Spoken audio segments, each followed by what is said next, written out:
You can book appointments, find promotions, deal with the latest customer reviews.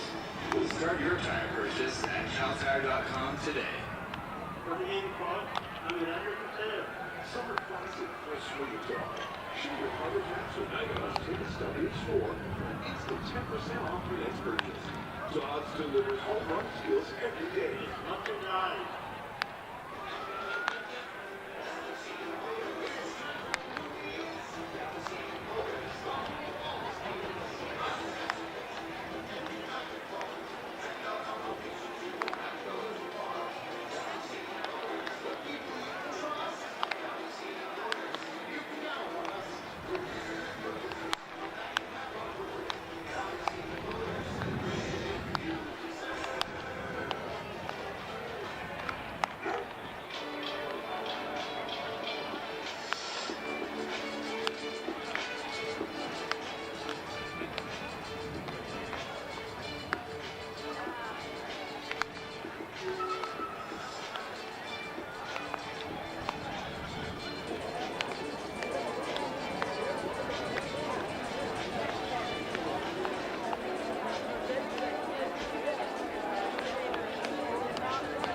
We return home next Tuesday, Wednesday, and Thursday for our annual Canada Day training at Valley Blackbears, culminating in our Canada Day fireworks show following the game on Thursday.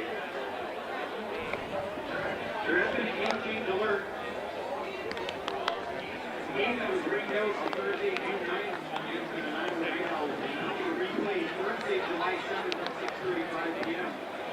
All tickets dated June 9th will be honored at the gate for the July 7th game. If you cannot make the July 7th game, you may exchange your tickets in advance of that game for any other game in the HarbourCats 2022 regular season. This exchange must be done in person at the HarbourCats office on Vancouver Street or at the select your tickets box office at the Save on Foods Memorial Center. Single game tickets for all remaining HarbourCats games are available online with our official and only ticketing partner, Select Your Tickets. Get the line, save some time, and order online at HarbourCats.com/tickets. Don't be fooled by third-party ticket selling sites. Select Your Tickets is the one and only place to get HarbourCats tickets online. Tickets are also available at the offices on Vancouver Street or by calling 778-263-0327.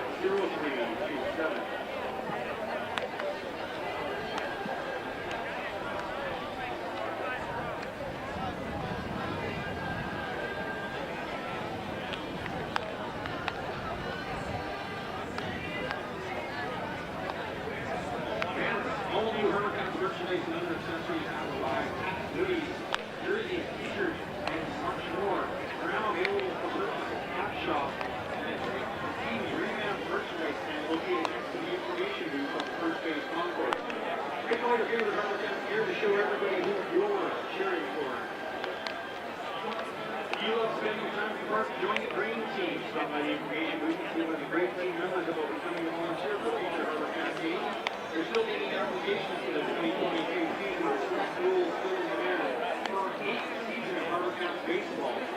Email Chris at HarbourCats.com for more information.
baseman number 23, Luke Stuka. Batting 6 for left fielder, number 22. Correction, number 15, Todd Fox. Batting 7th, the shortstop, number 17, HarbourCats. Batting 8th, third baseman, number 26, Grant Sherrod. Batting 9th, the designated hitter, number 28, Andrew Pate. Starting pitcher tonight for the Wenatchee AppleSox, Chase Matheny.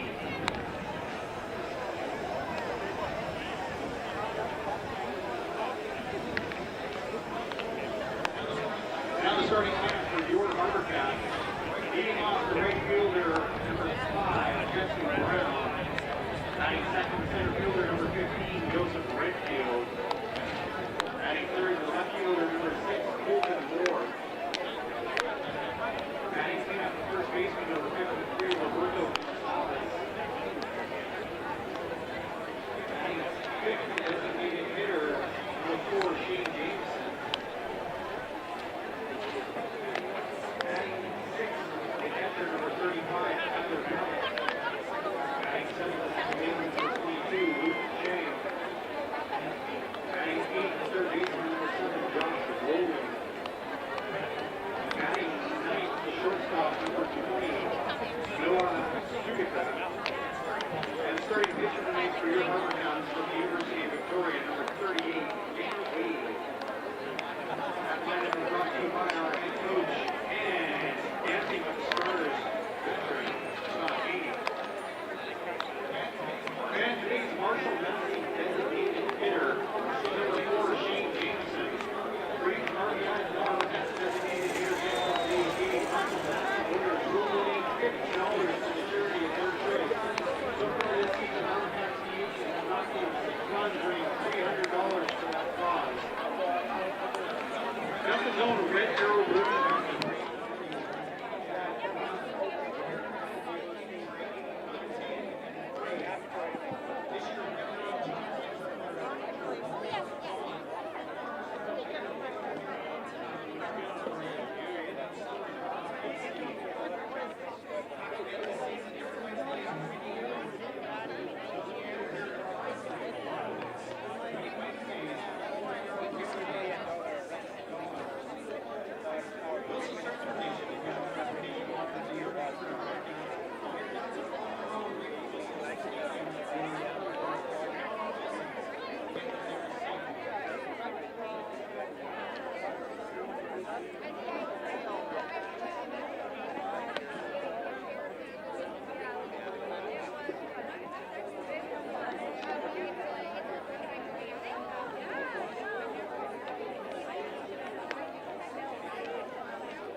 Fans, the game day program is your key to winning, and it is now digital. Scan one of the many QR codes all over the park, or even a copy of the game day note, or visit GoHarbourCats.com to get access to the program, and then find the menu link to enter our game day contest. You can also head to the info booth to see Mikey, and he can give you one of those old-fashioned paper ballots, the way we used to do it back in the olden days.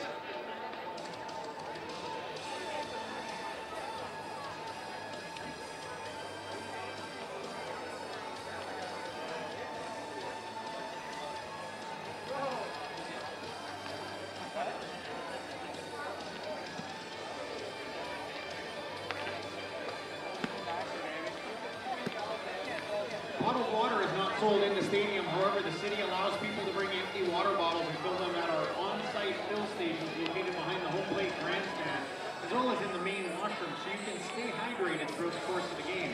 Water bottles are also sold at the HarbourCats merchandise tent.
A little bit of cloud, it's good.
you guys ready to get this thing going? Me too. All right, we have got Lori with a special introduction of our first pitch here. Who you got, Lori? Thanks, Dan. Welcome everyone to Wilson Street Stadium at Royal Athletic Park on this beautiful Thursday evening. This is game 3 of our series against Wenatchee. It's the rubber match. We're really happy tonight to have the Victoria Chamber of Commerce. They're having their monthly mixer. Give us a wave, guys, over there on the deck. Welcome. Our first pitch tonight is going to be by Bruce Williams, who is the CEO of the Chamber of Commerce. So, Mr. Williams, if you would like to make your way to the mound, and catching the ball for Bruce is going to be John Wilson, President and CEO of Wilson's Group, sponsor of this stadium, and a great friend. He's going all the way to the mound. I saw them practicing earlier. He's got his K-line jersey on. See if we can make it. Cheer him on, guys. Just one bounce. Okay. And we didn't hit the mascot, so we're all good. Thank you, Bruce and Chamber, for all that you do for us and for the businesses in Victoria. Do you want to pose there? Christian will take a quick picture.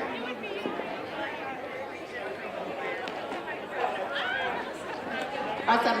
Thank you, John, and thank you, Bruce. We know Jim Swanson's loving that Tigers jersey too. But he is repping the Cats with a HarbourCats hat. All right. At this time, we're going to ask that you please rise, remove your caps for the singing of the U.S. and Canadian national anthems, sung tonight by the talented Julie Aron.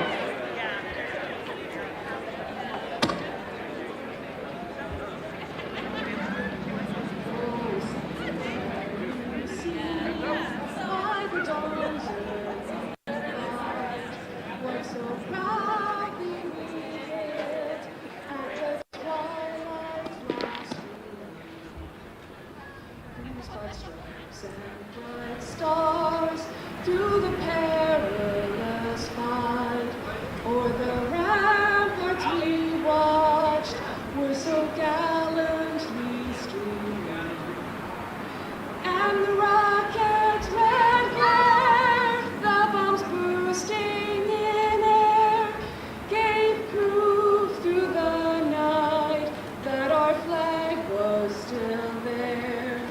Oh, say does that star-spangled banner yet wave o'er the land of the free and the home of the brave?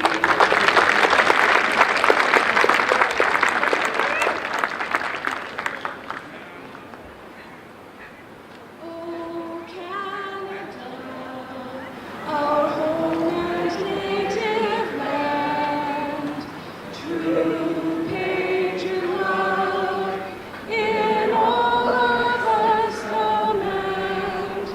With glowing hearts we see thee rise, the true North, strong and free. From far and wide, oh Canada, we stand on guard for thee. God keep our land glorious and free. Oh Canada, we stand on guard for thee. Oh Canada, we stand on guard for thee. Julie Aron. Thank you, Julie.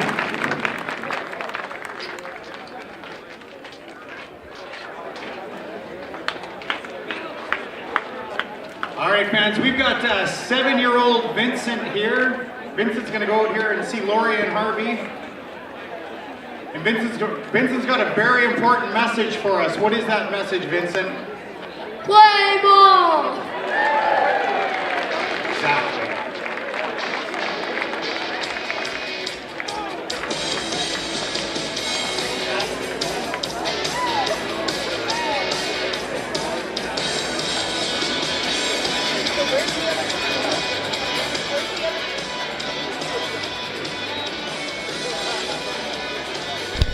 It's time for Thursday night baseball here from Wilson's Group Stadium at Royal Athletic Park. Welcome back to HarbourCats baseball here from the home of the HarbourCats at RAP on the corner of Vancouver and Caledonia. Zach Swanson on the call tonight as the HarbourCats look to take the rubber match of this 3-game set against the Wenatchee AppleSox. The HarbourCats dropped game 1 in extra innings 8-6 on Tuesday night and then came back and answered strongly with a 12-2 emphatic victory over the same AppleSox last night.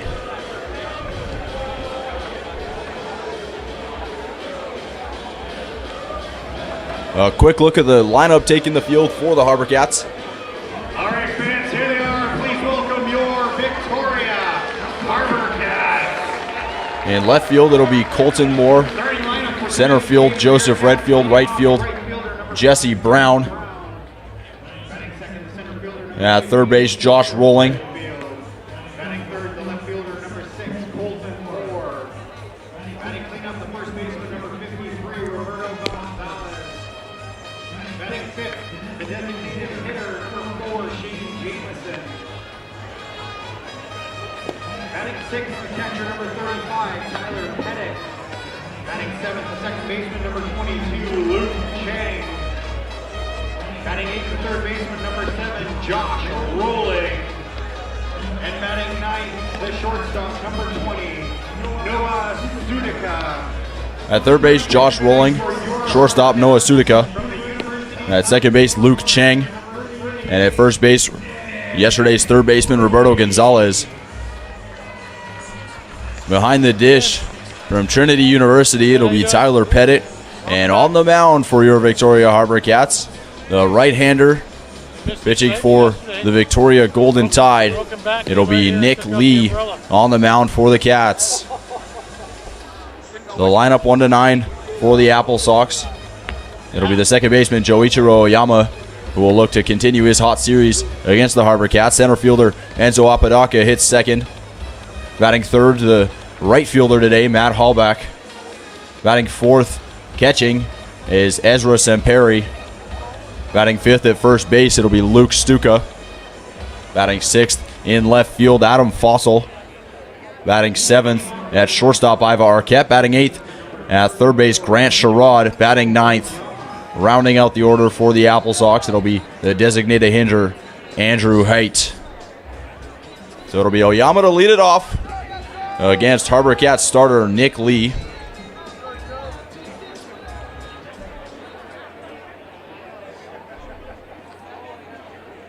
The 8-8 HarbourCats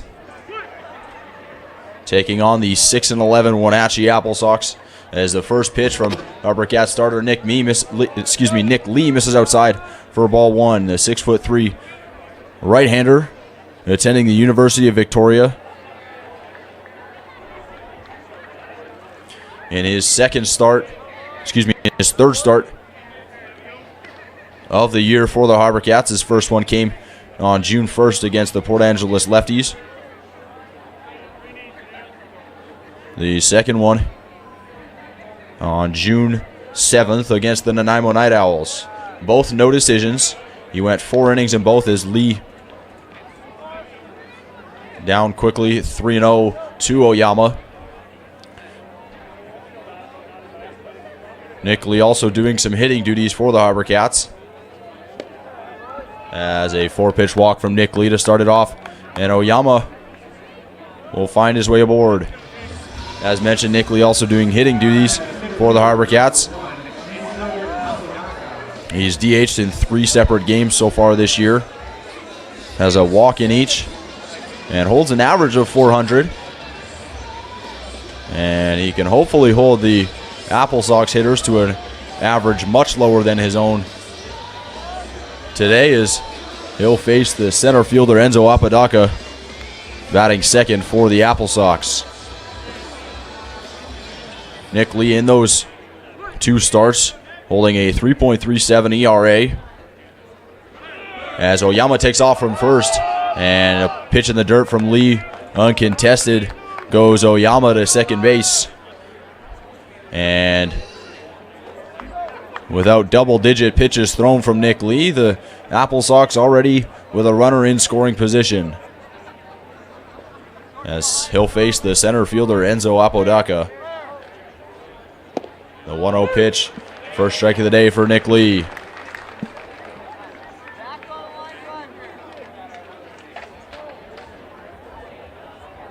The shortstop, Noah Sudica, holding Oyama at second. The new HarbourCats arrivee as Oyama takes off. Another pitch in the dirt from Nick Lee, and Oyama takes third. So Oyama works a walk and then works his way with his legs all the way over to third base as pitching coach Mark Pekazik out to talk to Lee on the mound.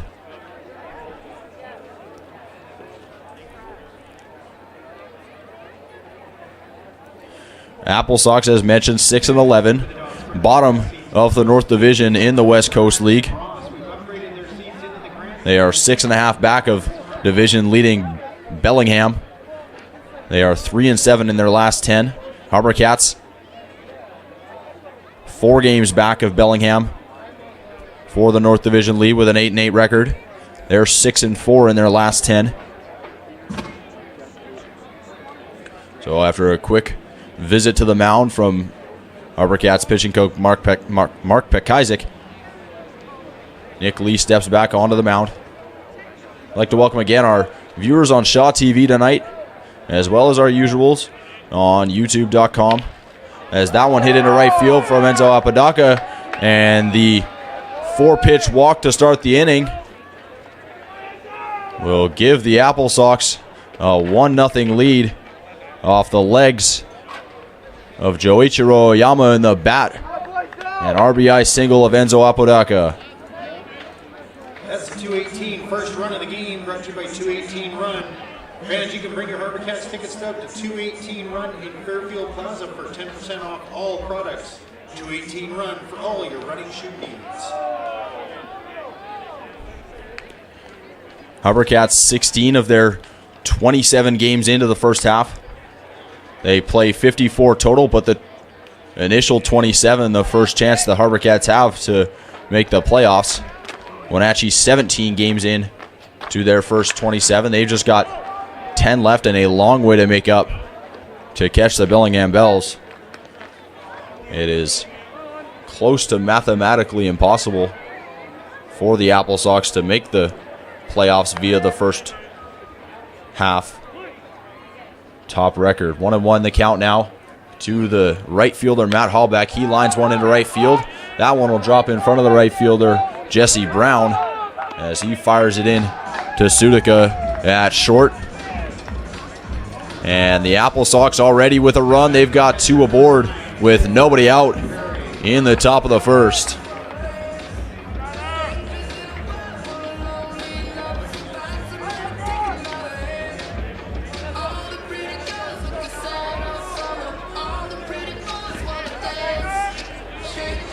The catcher today for the AppleSox, Ezra Samperi.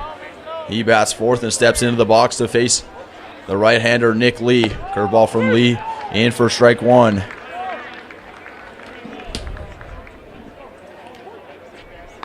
Samperi so far this year 0 for 13 and finds his way into the 4 spot. Still yet to swing across a hit for the AppleSox so far this year. He does have an RBI, 2 runs, 3 walks. The RBI coming from a walk, as that one misses away for ball 1.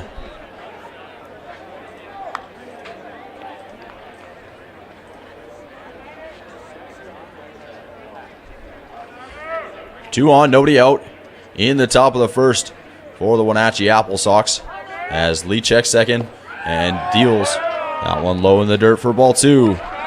And so Nick Lee struggling with his command early in this game, as the HarbourCats coach is looking up and down the bench, hoping to find either a strike from Nick Lee or someone in replacement. The 2-1 pitch. Curveball misses way high for ball 3. The count now to 3-1. Samperi, the catcher, standing 5'7" from Gonzaga University. The senior with a hometown of Gresham, Oregon. Gresham, home of a former West Coast League team in the Gresham Grey Wolves. The 3-1 pitch to Samperi. Big swing and a miss on a fastball at the top of the zone for strike 2. As mentioned earlier, Cats won yesterday's game 12-2 against the Wenatchee AppleSox with a 8 spot in the 8th. Put the stamp of approval on that one. And ball 4 from Nick Lee as he loads the bases. And still not an out. 1 to the plate. And it'll be Luke Stuka, the first baseman, to step in the left-handed batter's box.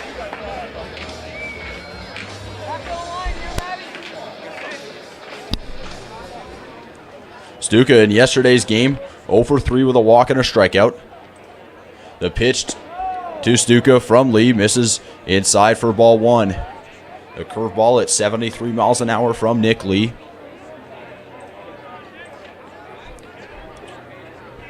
Stuka with a .235 batting average so far this year on 17 at-bats.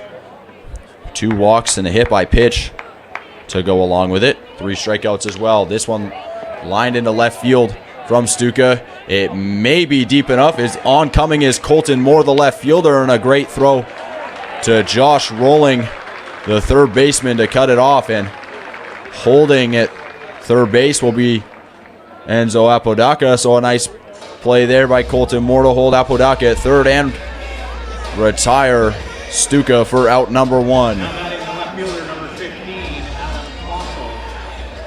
Adam Fossil, the 6-foot-tall senior from Central Washington University, hometown of Lake Tapps, Washington, will step to the plate for his first time so far today. Fossil hitting 188 in 48 at-bats so far for the AppleSox this year. That one misses way high and in, and it'll be off the glove of the catcher Tyler Pettit, and in to score comes Apodaca. So sacrifice fly or not, the runners advance on the wild pitch from Nick Lee. And the second run of the top of the first scored from the AppleSox on the wild pitch from Lee.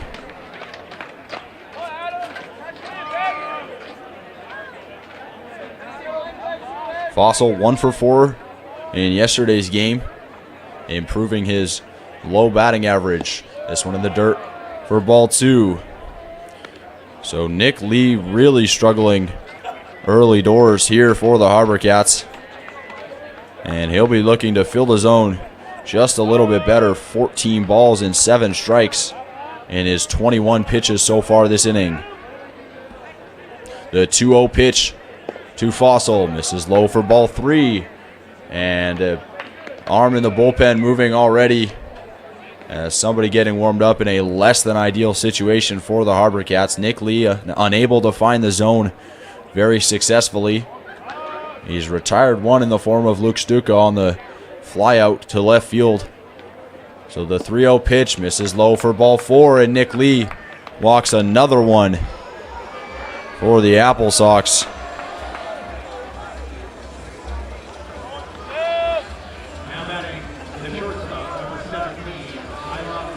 So 3 walks, 2 hits, 2 earned runs, and a fly out. The 6 batters that Nick Lee has faced so far today as the bases loaded once again with 1 out in the top of the first.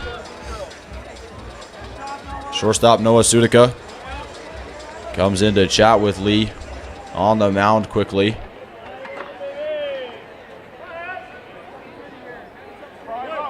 It's Jace Walker warming up for the HarbourCats in the bullpen. The 5'10" righty from Temple College, as that one misses for ball 1.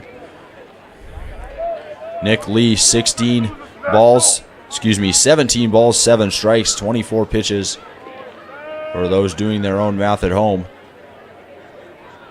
And just a nightmare start for the HarbourCats defensively here. That one misses for ball 2. Ivar Arquette, the shortstop for the AppleSox today. Arquette from the University of Washington, the freshman from Kailua, Hawaii. The 2-0 pitch. This one lined into left center field. Is it over the head of the center fielder, Joseph Redfield? Yes, it is, as it clanks off the wall. 1 run will come in to score. 2 runs will come in to score. And on his horse around third and sliding in safe is the left fielder, Adam Fossil. And so the base is clearing double from the shortstop, Iva Arquette. And he advances to third on the throwing error. And just a nightmare start for your HarbourCats so far today. 5 runs on just 3 hits for the AppleSox. That one, bases clearing double from the shortstop, Iva Arquette. Arquette had 5 RBIs coming into this game. You can add to that total after that big base hit from him. And Nick Lee with the first pitch strike there is consolation. The third baseman, Grant Sherrod, to the plate. He's hitting 300 in his 30 at-bats for the AppleSox so far this year. 0-1. Misses high for ball 1. And it's just as unfortunate having to take a look down to the HarbourCats bullpen, see somebody moving, and realize that it is, in fact, still the top of the first. This one off the handle of the bat from Sherrod and hit over to Roberto Gonzalez, and not something you see every day. As in to score comes Arquette. That one hit off the knob of the bat on the check swing from Grant Sherrod, and so what'll be scored a 3 unassisted with an RBI for Sherrod must certainly be one of his weirdest RBIs of all time. So Lee gets his second out as he'll face the 9-hole hitter in the form of designated hitter Andrew Haight. First pitch, a ball from Nick Lee. Andrew Haight also hitting 9th in yesterday's game. He had 1 hit, 2 RBIs in the game as Haight fouls one off his left leg. He's got the leg guard, but apparently either in the wrong spot or just hit off the top of his foot as he adjusts said leg guard. And will pick up his bat and step back in the box. Count now 1-1. Jace Walker still up in the bullpen for the HarbourCats. He's slowed down just a little bit, looking to see if Nick Lee can get out of this inning, potentially his last hitter of the game. Lee gets his sign, comes into the windup. The pitch. This one swung on and missed from Andrew Haight for strike 2. Andrew Haight, the natural catcher from Seattle University, junior from Monroe, Washington. As is seen a lot in this league, a lot of Washington guys on this AppleSox roster. This one slider outside, misses for ball 2 as Lee tried to catch Haight chasing. For a guy that's had a tough time filling the zone, he now has begun to nibble. An unlikely situation as the 2-2 from Lee into the dirt again for ball 3. Nick Lee about to throw his 35th pitch of the inning.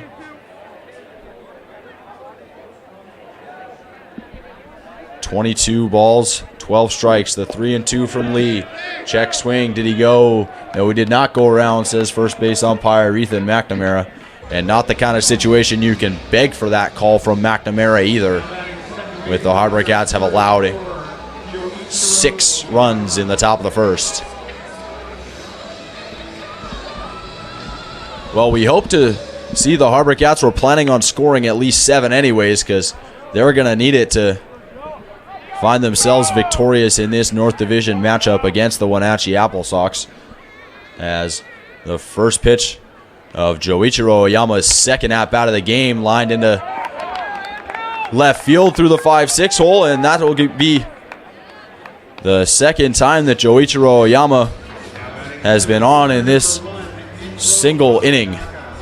It'll be Enzo Apodaca up next, but he'll face the right-hander Jace Walker, as that'll be it for the night for Nick Lee. Nick Lee recording 2 outs and a handful of walks in a nightmare start for him. We'll take a break. We'll be back here from Wilson's Group Stadium at Royal Athletic Park. AppleSox leads your HarbourCats in the top of the first, 6-0. Now pitching for your HarbourCats. This HarbourCats pitching change is brought to you by our friends at The Locals, Victoria's sunniest patio. At caltire.com, you can book appointments, find promotions, and read the latest customer reviews. Start your tire purchase at caltire.com today. What do you mean, Coach? I'm ready to save. Summer fun's in full swing at Dodds. Show your HarbourCats or Night Owls ticket stub in store for an instant 10% off your next purchase. Dodds delivers home run deals every day. It's worth the drive. BCLC is proud to be a part of communities across BC. From entertainment and great prizes to jobs and support for the tourism industry, the benefits of our business are province-wide. Every year, our players generate more than $1 billion for the province of BC, which is used to support healthcare, education, and community groups. Together, we play it forward.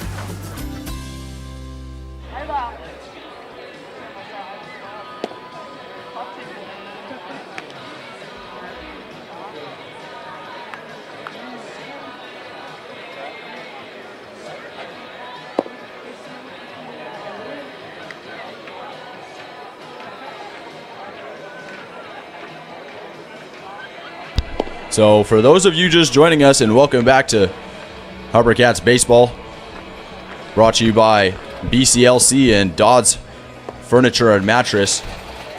And as mentioned, for those of you just joining us, and I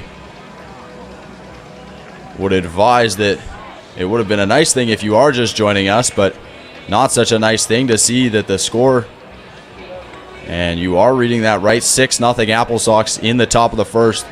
The HarbourCats yet to pick up a bat, and they've already found their way to the bullpen. The final line for Nick Lee, the starter for the HarbourCats: 2/3 of an inning, 4 hits, 6 runs, all 6 earned, and 4 walks in the 10 batters he faced. He got 2 outs, gave up 4 hits, and walked 4. So on for the, shall we call it, spot start. It'll be the right-hander from Temple College, number 2, Jace Walker, as his first pitch, as we've seen lots so far this inning, into the dirt for ball 1.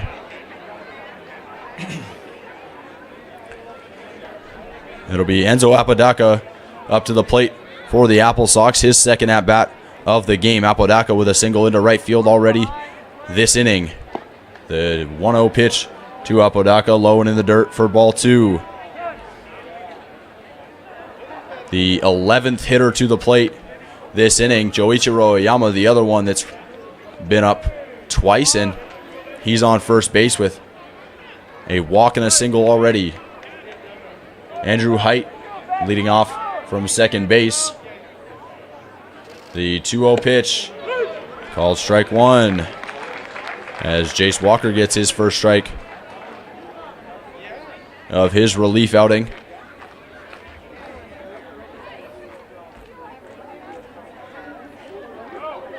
The 2-1 pitch to Apodaca, high and misses for ball 3.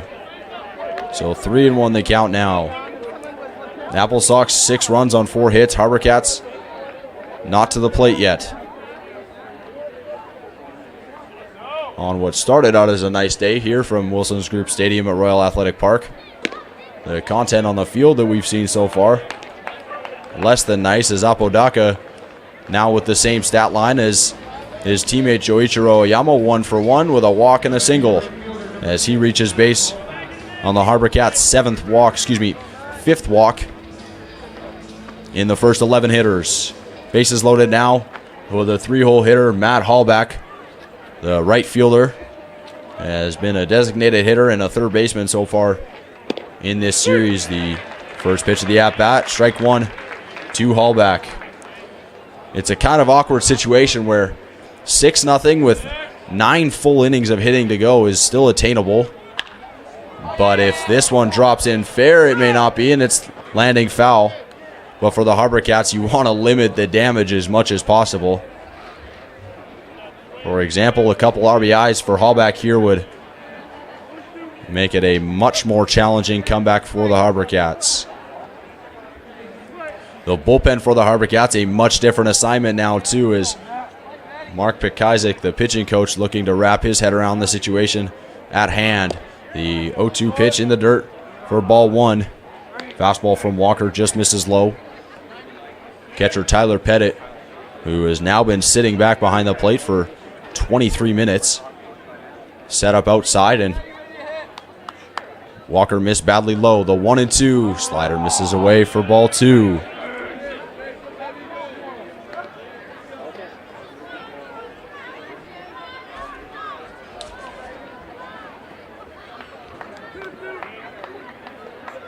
Hallback, the sophomore from the University of California, San Diego, better known as UCSD. From Los Gatos, California, he lines one into center field. Going back on it is the center fielder, Joseph Redfield, and he makes a nice play near the wall in center field. So, as bad as it was, it could have been worse for the HarbourCats, as what may have been 7, 8, or 9 turned into 6. HarbourCats will head to the sticks for the first time. Down 6-0 here from Wilson's Group Stadium at Royal Athletic Park.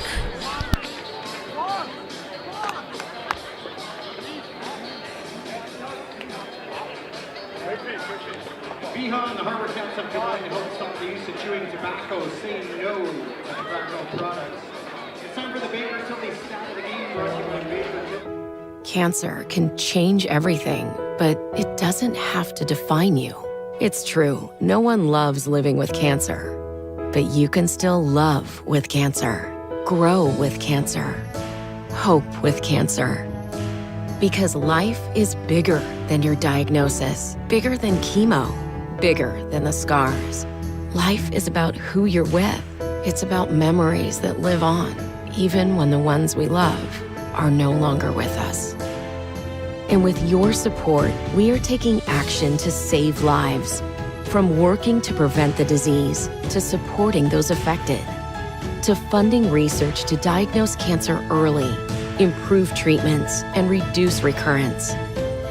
From helping people cope to helping people thrive.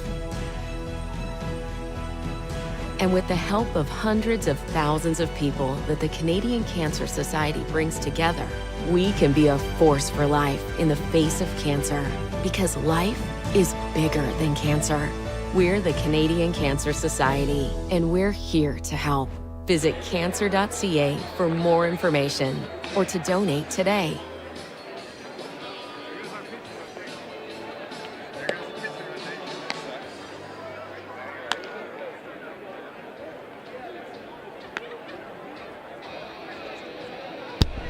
Welcome back to Wilson's Group Stadium at Royal Athletic Park. The HarbourCats to step to the plate for the first time in this game in the bottom of the first, and they must wish that they had an undo button to erase that dreadful top of the first inning, as Nick Lee, the starter for the HarbourCats, goes 2/3 of an inning, giving up 6 runs, allowing 4 hits and 4 walks. The reliever, Jace Walker, comes in. He walks a guy as well in true 2022 HarbourCat fashion, but then gets Matt Hallback flying out for the 3rd out and holding the AppleSox to, as silly as it sounds, just 6 runs. So it'll be the right fielder, Jesse Brown, to lead it off for the HarbourCats. He was in the leadoff spot yesterday as well, but as the catcher for the game, he caught a great outing from the starter, Levi Abbott. Abbott, who went 5 strong shutout innings. And the 0-2 pitch to Jesse Brown. Into the dirt for ball 1. Count now 1-2. Jesse Brown with a home run yesterday. In fact, that a solo shot in the bottom of the 5th inning that gave the HarbourCats a 2-0 lead at the time. As that one swung on and missed from Jesse Brown for out number 1. Now batting the center fielder from Sam Houston State, number 15, Joseph Redfield. One of the leaders for the HarbourCats so far this year, Joseph Redfield, the center fielder, steps to the plate. He made a nice play to end the top of the 1st. Tracking back and catching one close to the track in center field. First pitch to him misses for ball 1. Redfield in 57 at-bats so far this year, hitting .351. He has a home run, 12 RBIs, and 10 walks, as well as 10 stolen bases. Which, as I check here from the statistics in the West Coast League, he is 4th in the league in stolen bases, now in sole possession of 4th place, as he was tied with HarbourCats middle infielder Luke Cheng. That one fouled back by Redfield. Count now 2-1. Although kind of cheating in a way, as Luke Cheng, not in the lineup yesterday, didn't have a chance to answer back to Redfield on the now sole possession of 4th place and HarbourCat lead in stolen bases. Redfield working the count now to 3-1. Cheng hitting 7th in today's game. He's at second base. And so we'll see the most intriguing matchup of the day, the stolen base matchup between Redfield and Cheng, take place as Joseph Redfield, the first one to reach base. He'll be on with a 5-pitch walk.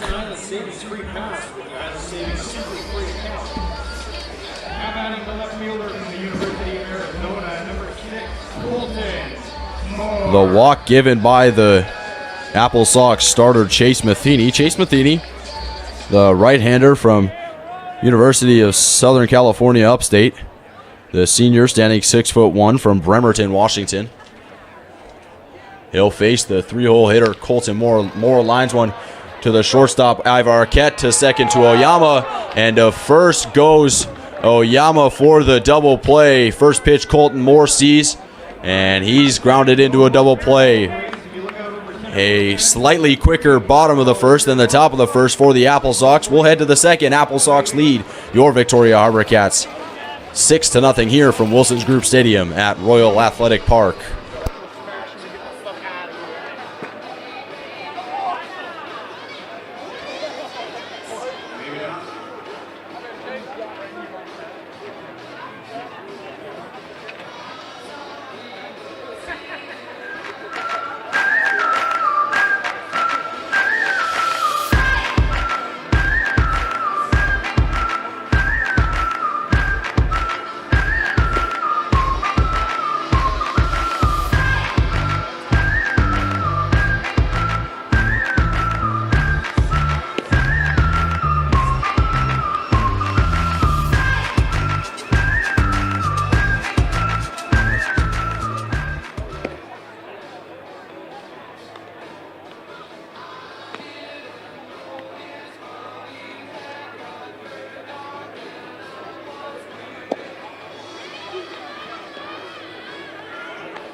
The catcher, Ezra Samperi, to lead things off in the top of the 2nd here for the Wenatchee AppleSox in his 2nd at-bat of the game so far.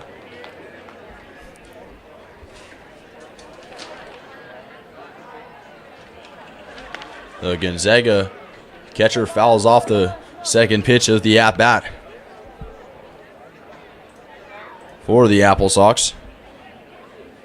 A little bit about the now spot starter, Jace Walker. He started 2 games for the HarbourCats. This will be his first relief appearance for them. That one fouled off the foot of Ezra Samperi. And they count now to 1-2. Jace Walker, in 6 innings of work, allowed 8 hits and 3 earned runs, 5 walks, 5 strikeouts in those 6 innings for a 4.5 ERA. And a curveball in for strike 3, looking frozen, and down goes Ezra Semperi for out number 1.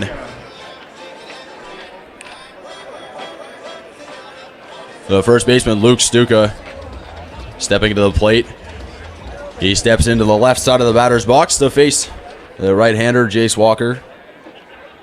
Stuka from Cal State Northridge, the junior, drives one to the second baseman, Luke Cheng.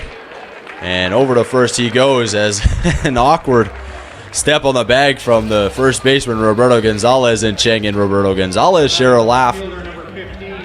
But the routine play made much less so. But it's made nonetheless as the HarbourCats with 2 outs in the top of the second. And up to the plate steps the left fielder, Adam Fossil.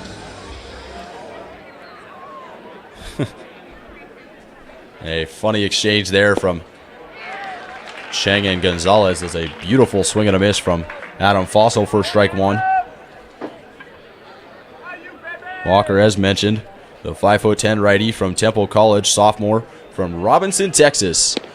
As curveball misses just inside for ball 1. That one didn't miss by much, if any. But a ball, says the home plate umpire, Jaden Saban. That one called strike in the outside part of the plate. You have to wonder if it's a little bit of a bigger zone after a curveball that misses middle.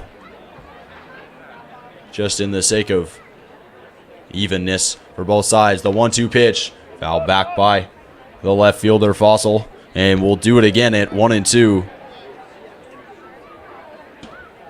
Fossil in his first at-bat walked against HarbourCats starter Nick Lee. The 1-2 pitch from Jace Walker into the dirt and blocked by Tyler Pettit behind the dish. So we'll do 2-2 again. 2 outs here in the top of the second. HarbourCats down 6-0. The count at 2-2. Jace Walker comes set. The pitch fouled off down the right field line. That's Speedy Auto Service foul ball. And it bounces onto the concourse down the first base line. So we'll do 2-2 again. Fossil in his second plate appearance. The pitch fouled off again from Adam Fossil. The cat stat of the game is Shane Jamison's 13 pitch at bat in yesterday's game against the starter Quincy Vassar. The longest at bat for a HarbourCat so far this year. The 2-2 pitch from Walker. Slider misses away for ball 3 as the 70-mile-per-hour slider catches about the middle of the left-hander batter's box. Never a thought for Fossil to reach at that one. So 3-2 now, the count to Fossil. The pitch. This one fouled off again. And a great battle between Fossil and Walker brewing here as we'll jump back to 3-2.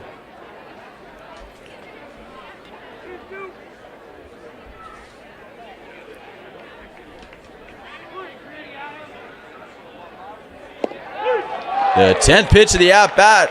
A called strike 3 as Adam Fossil stands in bewilderment of the call from Jaden Saban. And after a quick discussion, he heads back on the first train to the dugout. HarbourCats will hit in the bottom of the second.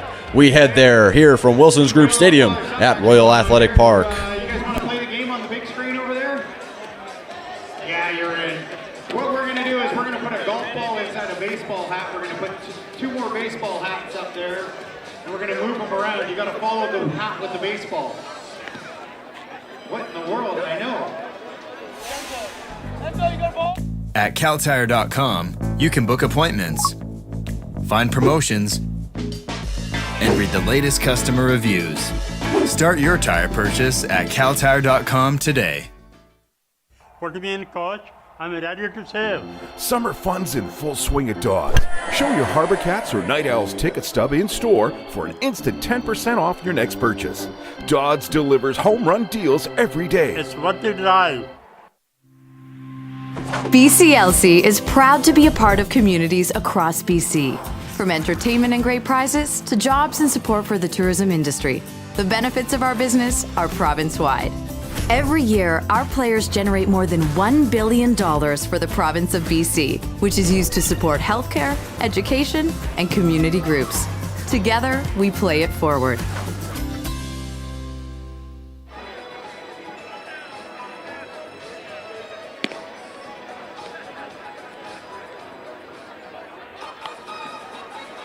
Leading off for your HarbourCats, the first baseman from Incarnate Word, number 53, Roberto Gonzalez. The corner infielder from Houston, Texas, standing 6'3", and from the University of Incarnate Word, Roberto Gonzalez will lead it off for the HarbourCats in the bottom of the second.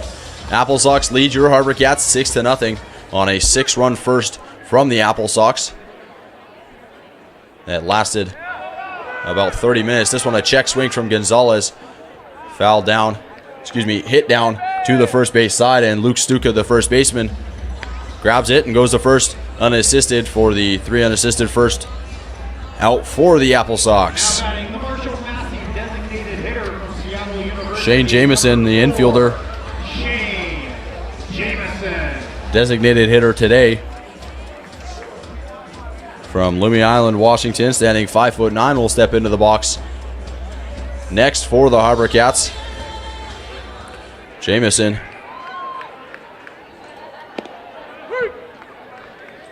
in yesterday's game, 3 for 4 with 2 runs and 2 RBIs to go along with a walk. A great day for him as first pitch a called strike to Jameson.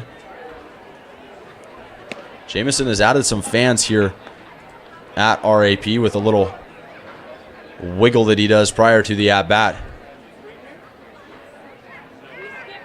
with his hips that the fans have begun to love here at RAP. The sunshine out, a beautiful day here from RAP. This one lined over the third baseman's glove, and you can't say it's not the wiggle, as Shane Jameson now 4 for 5 with a walk in his last 5 at-bats.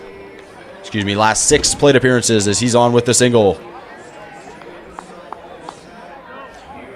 And that'll bring up the catcher from Trinity University, Tyler Pettit.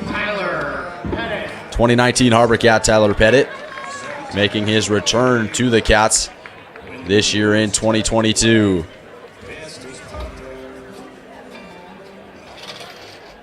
Pettit pitch hit this weekend, and then, this past weekend against the Coquitlam Angels, and then caught game 1 of the series. He's back in the lineup today as he looks at strike 1 for the first pitch of the at-bat. Facing the right-hander Chase Matheny on the mound. Jameson gets his lead from first. Matheny comes set and delivers to Pettit in the dirt for ball 1.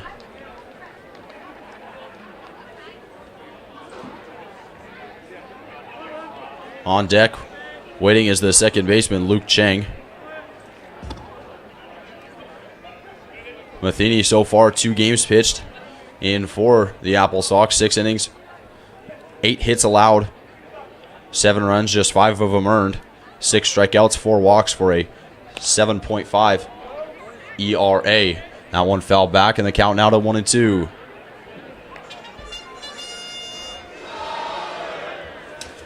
Matheny, as mentioned in the bottom half, the right-hander from U of South Carolina upstate, from Bremerton, Washington, faces the right-handed hitting Tyler Pettit. Jameson takes his lead, the 1-2. Jameson off. This one popped into foul territory by Pettit. Chasing is the first baseman, Luke Stuka. He won't get underneath it, and this one bounces foul and out of play. So we'll do the 1-2 again.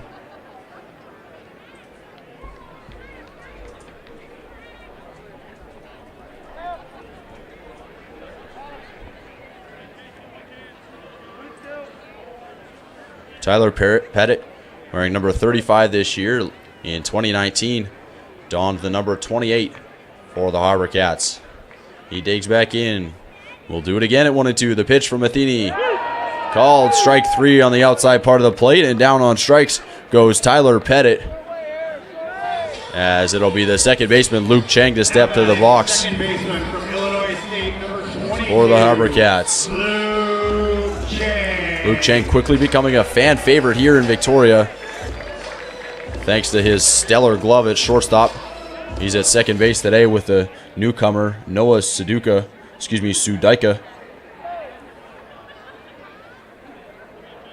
At shortstop, the check over from Chase Matheny.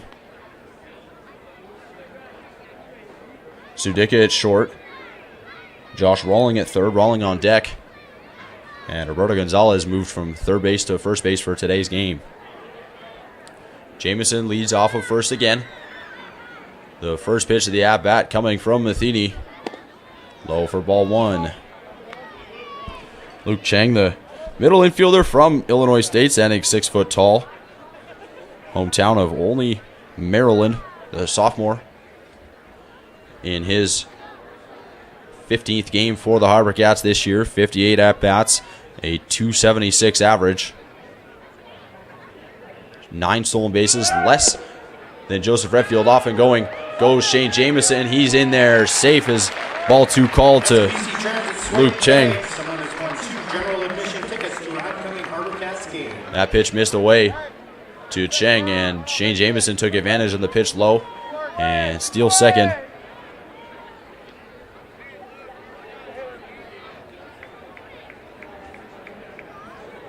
For what will be Shane Jamison's second stolen base so far in his young HarbourCats career. 2-0 the pitch to Luke Cheng.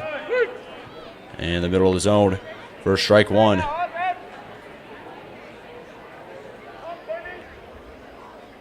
Cheng 5 RBIs, 4 walks. As well with a .682 OPS, 354 OBP, and 65 plate appearances. The 2-1 pitch from the right-hander Matheny. Swung on and missed from Luke Cheng. Count now to 2-2.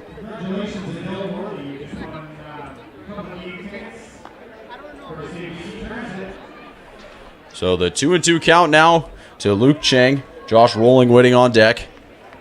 He'll be followed by Noah Sudaika.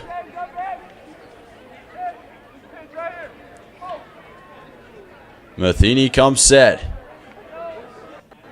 Looks back at Jamison at second. Another look back at Jamison.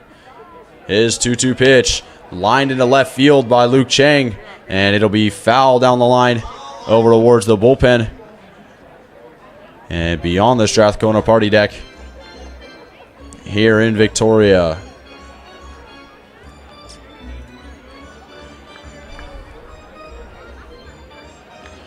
As mentioned, a beautiful day here in Victoria, 18 degrees Celsius, 64 degrees Fahrenheit.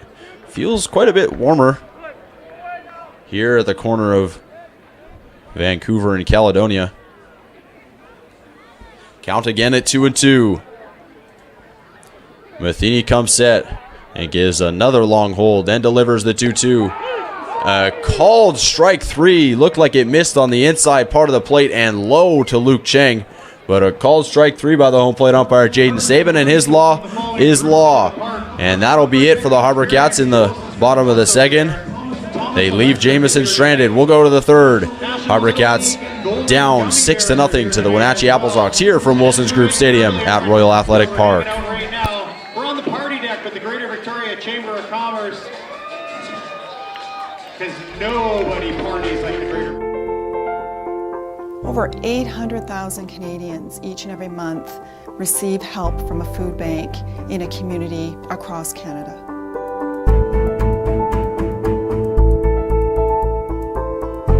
There is no typical client today because we see youths, we see seniors, we see individuals and families. It's many different people that utilize our food bank.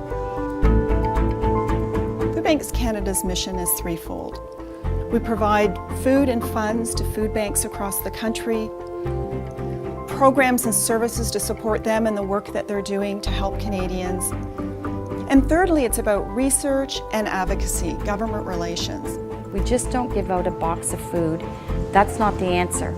We want to do more. We want to do over and above. We want to make sure people are getting the help that they need in a very compassionate setting. We need to find long-term solutions so that people aren't in the situations that they're currently in, and so that our future generations aren't in the situation where they need to go for help from a food bank. Food Bank is Canada's.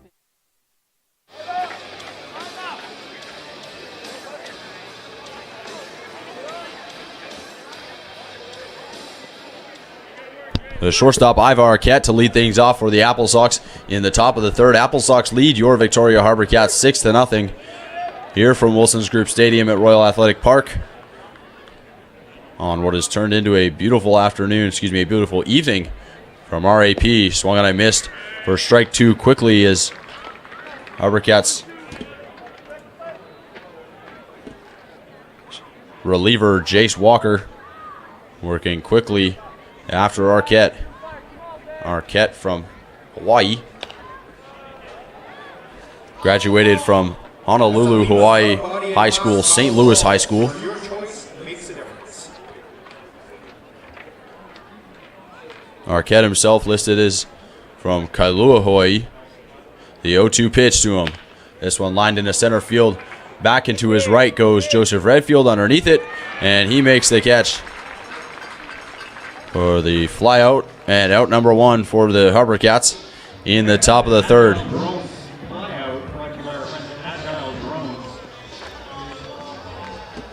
batting the third baseman, number 26, Grant Sherrod. It'll be the third baseman, Grant Sherrod, up for the AppleSox in the top of the third.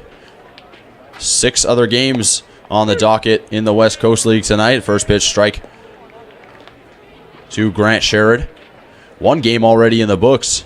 A 5 o'clock start between the Bend Elks and Yakima Valley Pippins already coming to a close. The 0-1 pitch from Jace Walker across for strike two. The Bend Elks beat the Yakima Valley Pippins 3-5. Goodness, 5-3 from Yakima County Stadium. Now, curveball misses low in the dirt. The Port Angeles lefties leading the Bellingham Bells 1-0 from Joe Martin Field in Bellingham. The Walla Walla Sweets losing to the Corvallis Knights 4-1 in the bottom of the third at Goss Stadium, and that one called strike three for Jace Walker, and down on strikes goes Grant Sherrod, and that'll bring up the designated hitter Andrew Height, hitting in the 9 spot again today after a cancellation in the Night Owls the Night Owls North Paws game from Sir Roxman Stadium yesterday. The Night Owls back in action, this time up in Kelowna as they play against the Kelowna Falcons. They're leading 5-0 at Elk Stadium in Kelowna. And the Ridgefield Raptors and Portland Pickles just started, tied at 0 in the bottom of the first. The Elks with the early start against the Pippins because of a doubleheader necessary to play. They start their second game of the doubleheader at 7:05. The 0-2 pitch to Andrew Height, and quick work on strike three. Quick work made of the AppleSox in the top of the third. We go to the bottom half of the third here from Wilson's Group Stadium at Royal Athletic Park on Shaw TV. Harvey's got a frisbee, and Jack's still got a frisbee. Equally might have a frisbee. You catch that frisbee, you're getting free booster juice.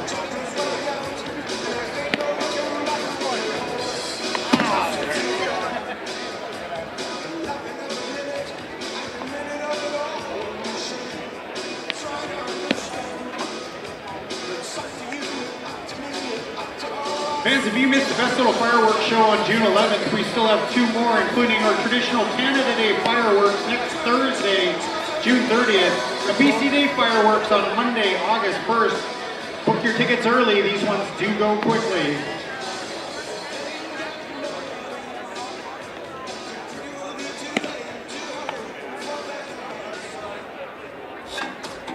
Leading off for your HarbourCats, the third baseman from Sacramento State, number 7, Josh Rolling.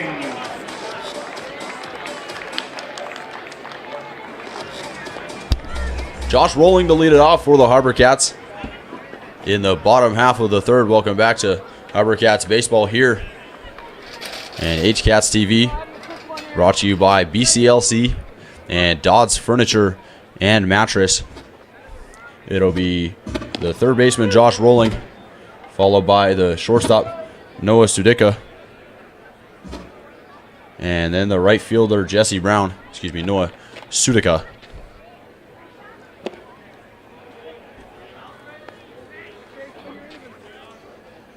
One and one the count now to Josh Rolling.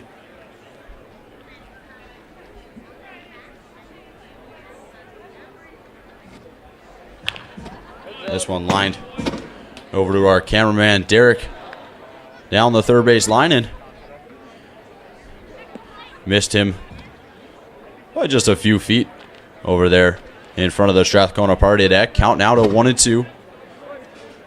Derek endangered by a flying broken bat earlier in this series that missed him by a few feet. When asking him about it after the game, he, as a man of no fear and character, said he was never worried for a moment. He saw the bat path literally and didn't blink for a second as he got the shot on the double play that was turned on the play. The 1-2 pitch to Rolling misses high and in for ball 2. Noah Sudica on deck, and it'll be Sudica in his first HarbourCats at bat. Coming up moments away here. The 2-2 now to Josh Rolling. This one flown out into left field. It'll be in foul territory. A long run there from the third baseman, Grant Sherrod, and he won't make the play as he heads over top of the bullpen tarp. And the bullpen over to the left of left field in foul territory. So the 6'3" middle infielder from Sacramento State gets another chance here. Rolling, the sophomore from Reno, Nevada, digs back into the box. The pitch from the starter, Chase Matheny. This is low for ball 3. They count now to 3-2.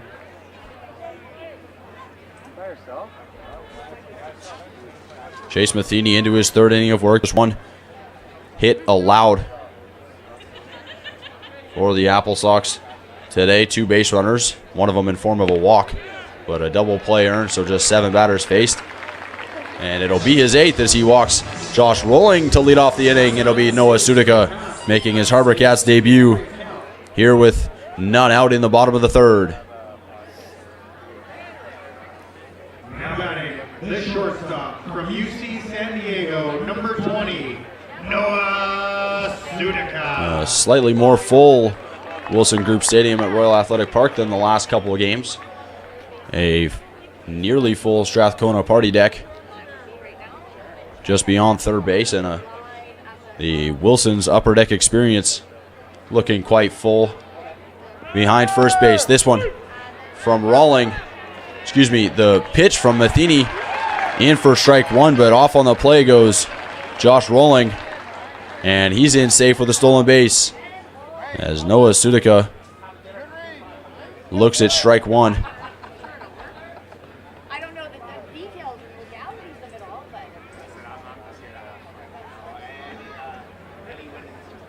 Rolling there with his 4th stolen base. He's been caught stealing twice. He leads from second. The 0-1 to Sudica. Swing and a miss from Sudica for strike 2. Noah Sudica from the University of California, San Diego. UCSD sophomore from Aliso Viejo in California, standing 6 foot tall. As mentioned, appearing in his first HarbourCats game of the year so far. The 0-2 pitch to Sudica. Fouled off down the right field line and out of play.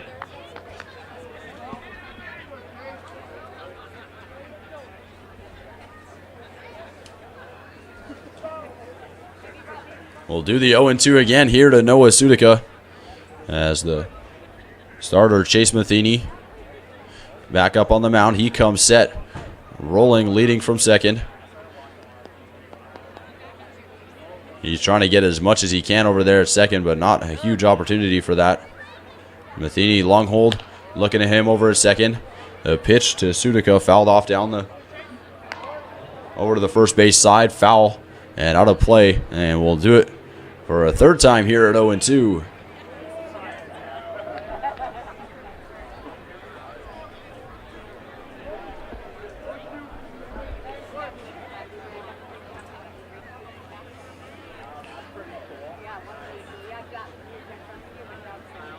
The 0-2 pitch to Noah Sudica. Off and running goes Josh Rolling. He gets a great jump and looked like he stole the bag, but out. Called on the tag, put down by Grant Sherrod. Third base umpire Scott Eckerd calls him out. And that'll be the first out of the inning. And ball one to Sudica there. Sudica, a 2020 graduate of Aliso Niguel High School.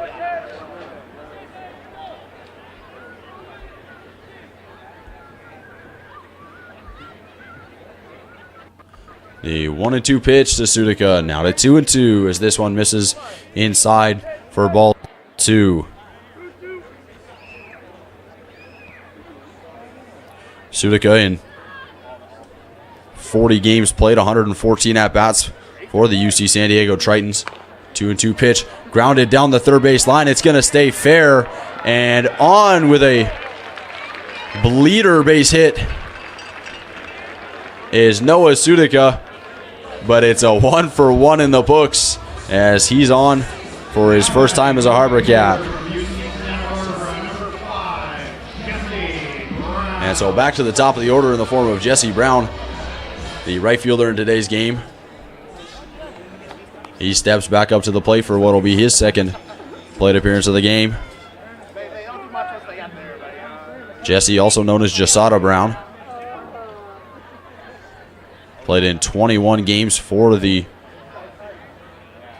UC Santa Barbara Gauchos of the Big West. So that one,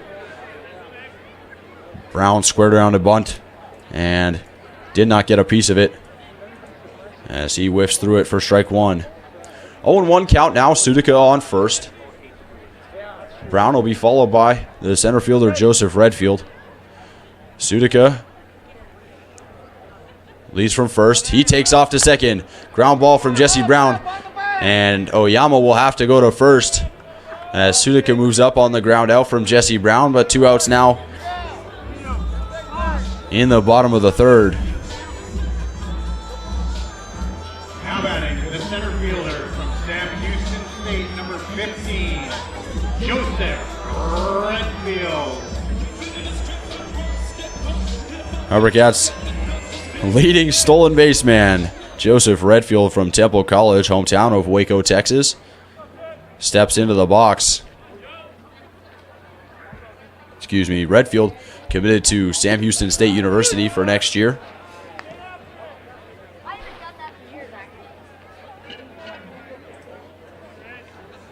In 45 games this year for Temple College, 145 at-bats, hit .393 with a .480 OBP, a force to be reckoned with in the middle of the Temple College Leopards lineup as they count to 0-1. The 0-1 pitch grounded to Joichiro Oyama at second base, and he is sure-handed over there over to first to the first baseman Luke Stuka for out number 3. So down go the HarbourCats. They leave another one stranded. To the top of the fourth we head here from Wilson's Group Stadium at Royal Athletic Park. All right, fans, we're going to go down the third baseline we've got Cameron. Cameron's trying to win dinner for 10 thanks to Leopold's Tavern. You got this, Cameron. I believe in you, brother. Oh, buddy. All right. Steps in, checks the sign, and delivers. Just a little low. Just a little high. In between those. Ooh, that was close.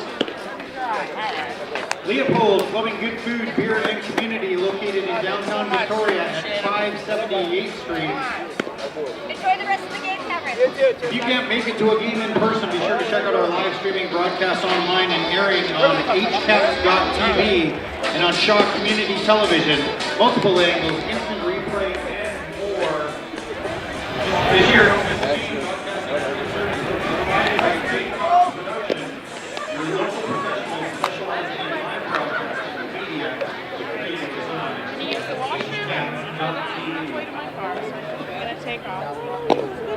It was nice meeting you too, and I will connect with my friends in the Beer Society and see what I can do to make that right for you, because that's shocking today.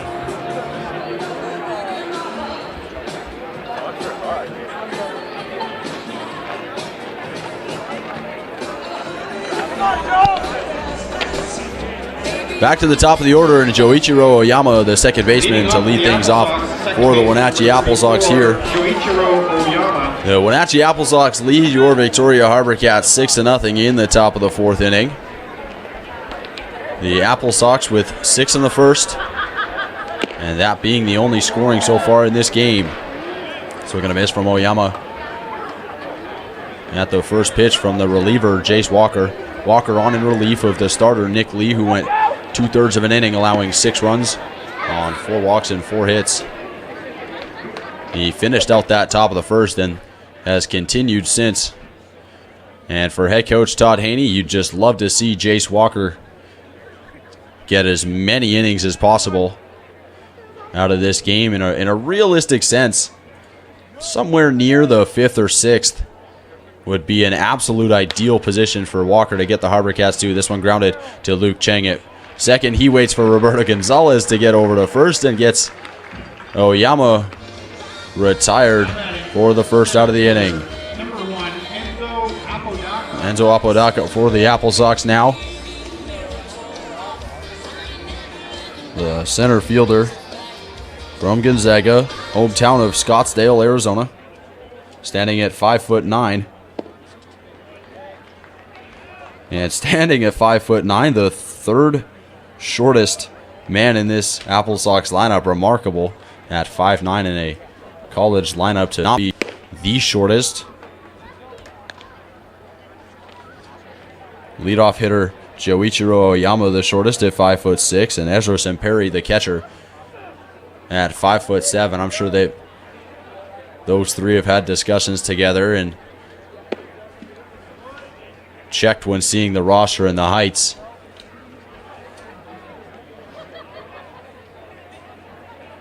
Two and 1 the count now to Enzo Apodaca.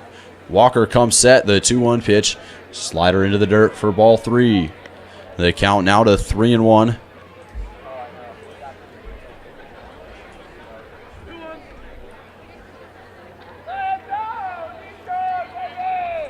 Chase Walker, a teammate this year of Joseph Redfield's, the center fielder. That one across for strike 2. The count now to 3-2. Walker attended Robinson High School in Robinson, Texas. 5 appearances for the Leopards of Temple College in the spring as he walks Enzo Apodaca. And the first base runner to reach in this top of the fourth inning in the form of the center fielder Enzo Apodaca. Walker, 14 innings, 16 strikeouts, allowed 17 hits. Unfortunately, a K/9 of 10.29, an ERA less ideal of a 9. ERA, a statistic calculated, meaning earned run average. Essentially, it calculates how many runs you would approximately allow in a full 9 innings. So Jace Walker allowed about a run in inning. In fact, exactly a run in inning.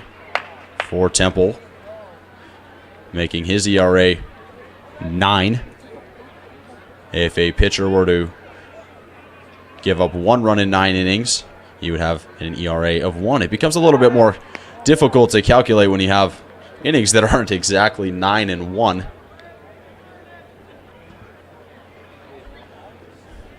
But in essence, it's a great statistic to tell the effectiveness of a pitcher from an earned run standpoint. Swing and a miss from the right fielder, Matt Hallbeck. Count now to 1-1. In the HarbourCats 12-2 win yesterday, Hallbeck 0 for 5 with the golden sombrero, 0 for 5 with 4 strikeouts. And what was not a nice day for him, that one bounced down the third base line. Trying to make a play is Josh Rowling, but it goes foul.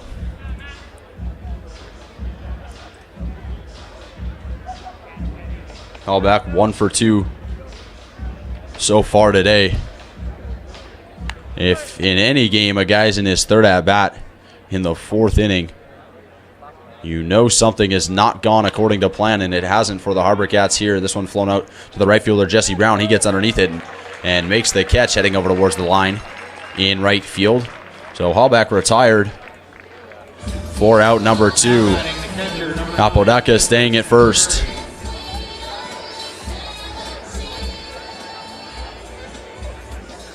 The shortest of the short trio of Semperi, Apodaca, and Oyama. Excuse me, the second shortest in Ezra Semperi to the plate now. The catcher standing 5'7" from Gresham, Oregon. Digs in against the right-hander, Jace Walker. First pitch from Walker to Semperi. A called strike 1.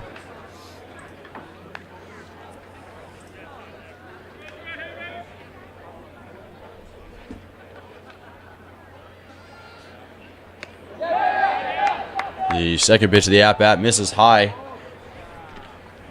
to Semperi. Over his head, in fact, for ball 1. Jace Walker in 2021 as a freshman for the Leopards. Did have a couple of at-bats.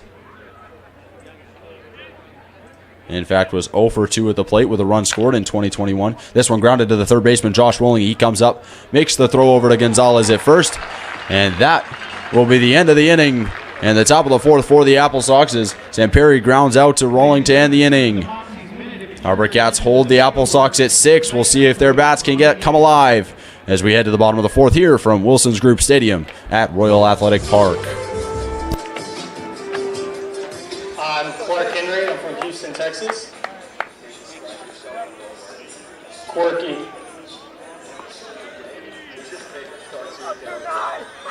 Oh, cartoon? At CalTire.com, you can book appointments, find promotions, and read the latest customer reviews. Start your tire purchase at CalTire.com today. What do you mean, Coach? I'm ready to save. Summer fun's in full swing at Dodge. Show your HarbourCats or Night Owls ticket stub in store for an instant 10% off your next purchase. Dodge delivers home run deals every day. It's worth the drive. BCLC is proud to be a part of communities across BC. From entertainment and great prizes to jobs and support for the tourism industry, the benefits of our business are province-wide. Every year, our players generate more than $1 billion for the province of BC, which is used to support healthcare, education, and community groups. Together, we play it forward.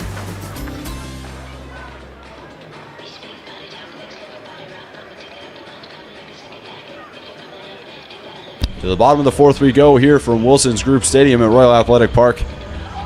And we'd like to take this chance to thank our sponsors for tonight's game, BCLC, as well as Dodds Furniture and Mattress. And also a big welcome to our viewers watching on Shaw TV today, as this game a live broadcast on Shaw TV. Leading off for the Cats, it'll be the 3-hole hitter, number 6, Colton Moore. listed as a catcher, played more in left field than anywhere else so far this year. And he'll start things off for the Cats in the bottom of the fourth, and start them off he needs to do. Cats down 6-0 to the Wenatchee AppleSox in this fourth inning. And not a lot of guys better to start something off and start to claw the Cats back than the man with 3 home runs in 46 at-bats. Colton Moore hitting .370 in those 46 at-bats. 2 stolen bases. He's also grounded into 2 double plays. That not a threat here with nobody on and nobody out. 1-1 the count. 2 more. The pitch from Matheny. Big swing and a miss from Colton Moore for strike 2. Chase Matheny into his 4th inning of work for the Wenatchee AppleSox, allowing just 2 hits so far in these first 3 innings. The pitch to Moore. This one grounded to the shortstop. Iva Arquette. He goes over to the first baseman, Luke Stucco, for out number 1. So Colton Moore grounds out in his 2nd at-bat of the game.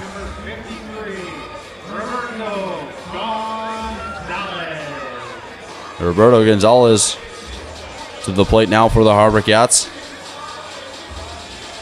He's 0 for 1 with that awkward check swing ground out to first base earlier in this game.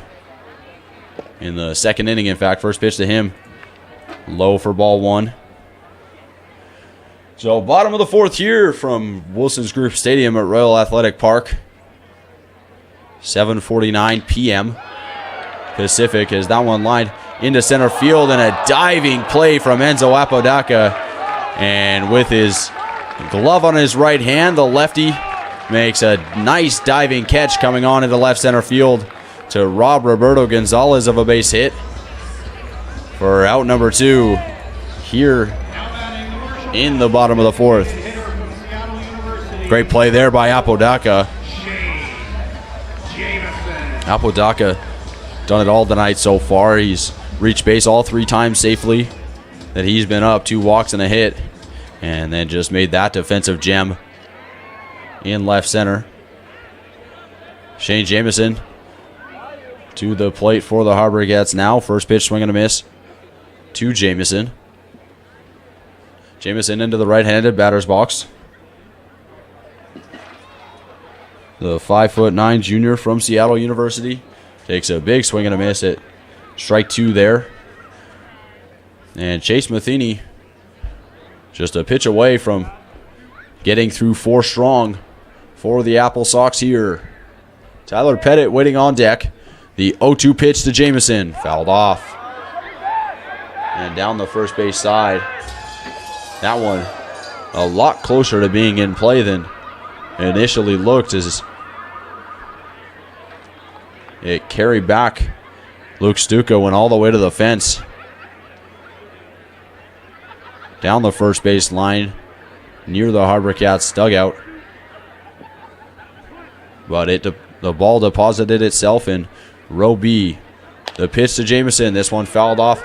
But this one a little closer. Underneath it is Luke Stucco, and off the tip of his glove. So he wanted the opportunity to make a play in foul territory, and then got it and was unable to take advantage of it. And we'll do the 0-2 pitch once again here.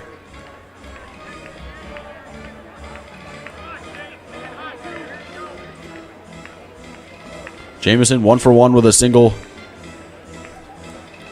so far in today's game. As mentioned, he was 3 for 4 in yesterday's game. The 0-2 pitch to him, taken for ball 1 in the dirt. 81 miles an hour on the changeup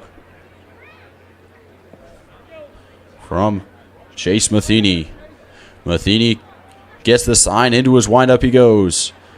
The pitch fouled off again by Shane Jamison. And Shane Jamison with a battle of an at-bat against the starter Quincy Vassar in yesterday's game. And fouled off 3 pitches now in this at-bat. Count it 1-2 again. Matheny into the windup, the pitch. In the dirt for ball 2. As it bounces down just a few feet to the right of the first baseline. The on-deck hitter, Tyler Pettit, goes to pick it up.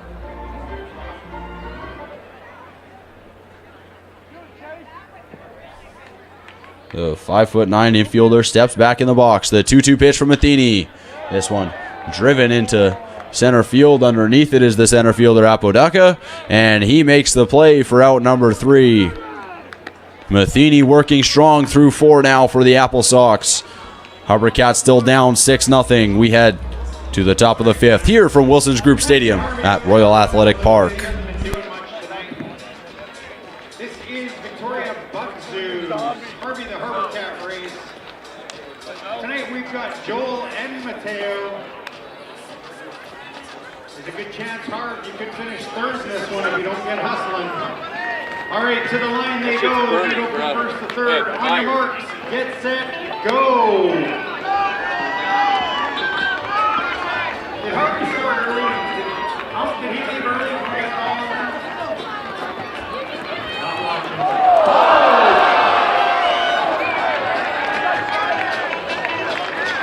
You just got to go to third, guys. There you go. Great job.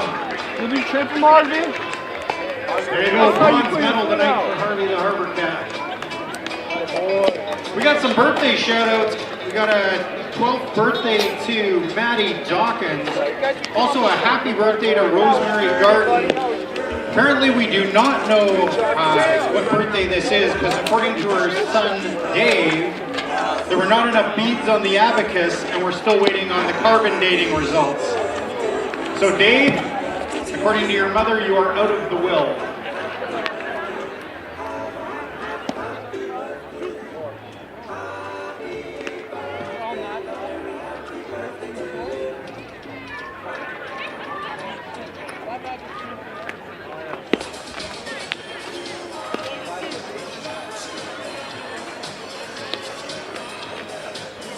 Leading off for the AppleSox, the first baseman, number 23, Luke Stuka. First baseman Luke Stuka to the plate for the AppleSox, leading things off in the top of the 5th as we approach our way to the halfway mark of this ball game. So Jace Walker into the 5th inning here for the HarbourCats. First pitch, a ball to the first baseman Stuka.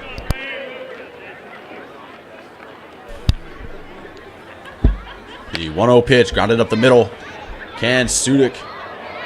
Sudica couldn't get to it. A diving play as that one just to the left side of the second base. And Sudica knocked it down but wasn't able to make the play at first. So Stuka reaches on the base hit. The 5th hit for the AppleSox in the game. Excuse me, the 5th hit for the AppleSox today. And so up steps the left fielder, Adam Fossil. Fossil 0 for 1 with a walk and a strikeout in today's game so far. His 3rd plate appearance here in the 5th inning. Walker comes set.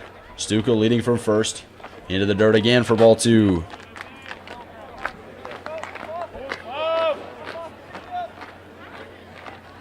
So the middle infield in double play depth. Sudica a little bit more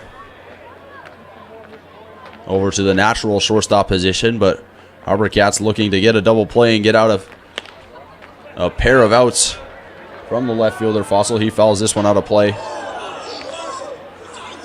and nearly catches a couple fans waiting in a line for a beer. So 2-1 the count now to Adam Fossil. Ivar Arquette on deck for the AppleSox. Stuka leading from first. He's held on by Gonzalez. Walker comes set. The 2-1 pitch misses inside. Fossil tried to wear it off the left leg, but it didn't come inside quite enough.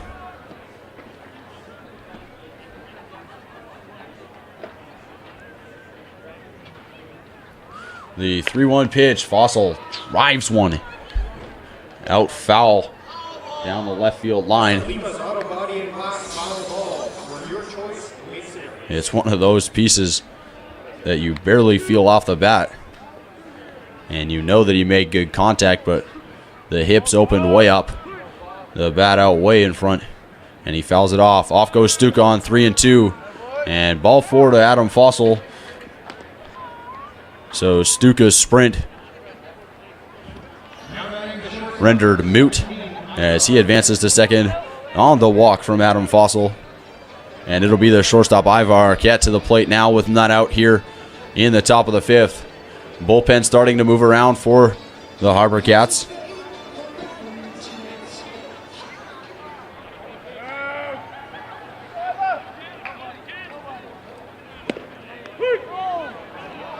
First pitch strike to Ivar Arquette. The count to 0-1. It'll be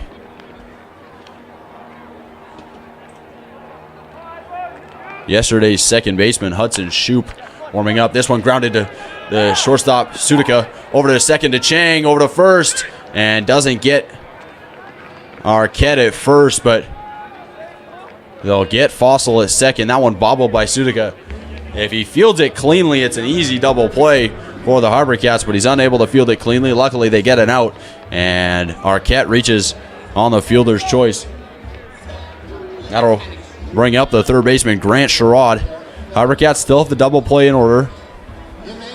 We'll see where Josh Rowling plays, if he's in on the in on the grass or back a little bit. Double play depth for the HarbourCats. Check swing. Tyler Pettit over to check with the first base umpire, Ethan McNamara, and it looked like he did go around, as argues HarbourCats head coach Todd Haney, as he walks all the way over to the other side of the dugout to voice his opinion to the umpire, Ethan McNamara.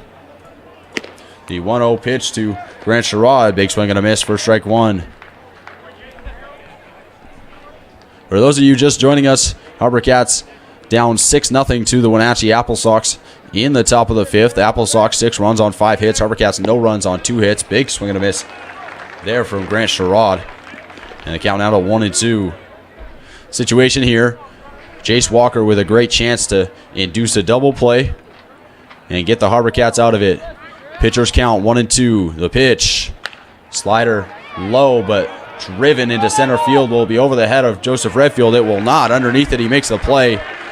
But into score comes the first baseman, Luke Stuka. So the sacrifice fly for Grant Sherrod.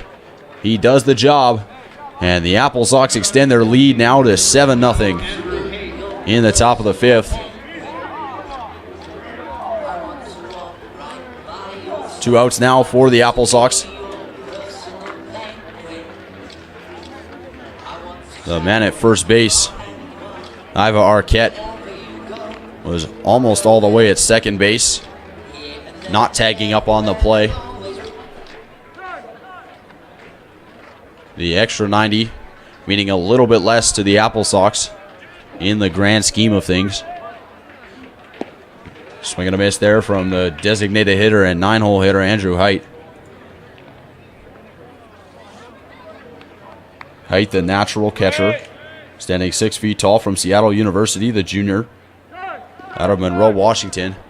And time called there as Arquette was off on the play, and Walker never threw the pitch as he stumbled, but time called from the designated hitter, Andrew Height. But Walker now aware of Arquette potentially moving, and so he setsing the quick pitch, gets it to 0-2.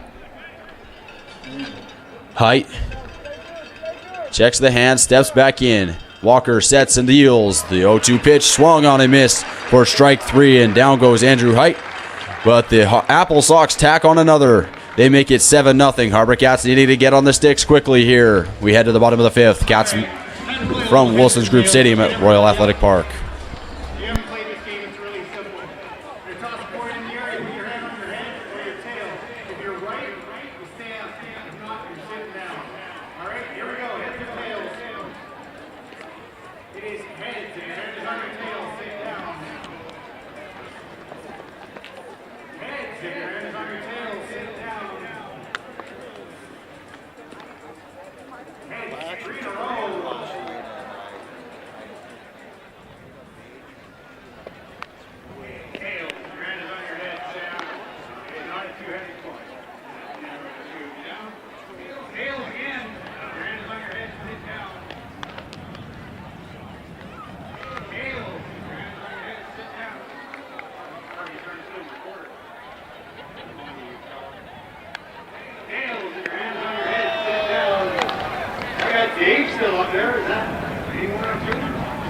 anybody worried? Yeah? No? This is Dave way up the top. Second game of the year, and he's nailing it. Like it. What do I got here? I've got the Joan Wallace Driving School Watch Your Speed. First pitch of the 5th inning was 67 miles an hour. Bob Lynn, you had 69. That is the closest guess. You can head to the merch tent and see your prize. Now we're going to start scoring some runs here. Trust me. Professional. Leading off for your HarbourCats, catcher from Trinity University, number 35, Tyler Pettit.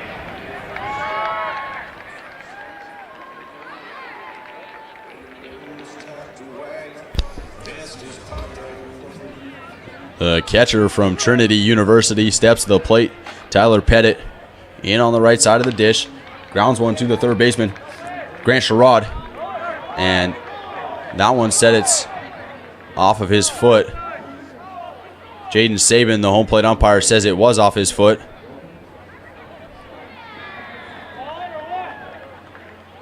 And confusion setting in amongst everybody. Luke Stuka currently glitching over at first base. Grant Sherrod looked like he's never touched a baseball before, as he seems quite bewildered by the fact that that went off of the foot of Tyler Pettit. It is, in fact, quite possible. So Tyler Pettit, 2019 HarbourCat, played in limited games for the HarbourCats in 2019. Steps back into an 0-1 count. The pitch from Matheny.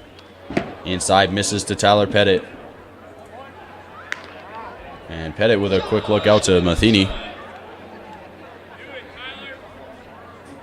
Pettit in 2 games for the HarbourCats, 4 at-bats, hitting .250. The 1-1 pitch to Pettit, lined into left center field. That'll be a base hit. Pettit rounds first, and he'll take the single and the leadoff base hit for Tyler Pettit to start things off in the bottom of the 5th.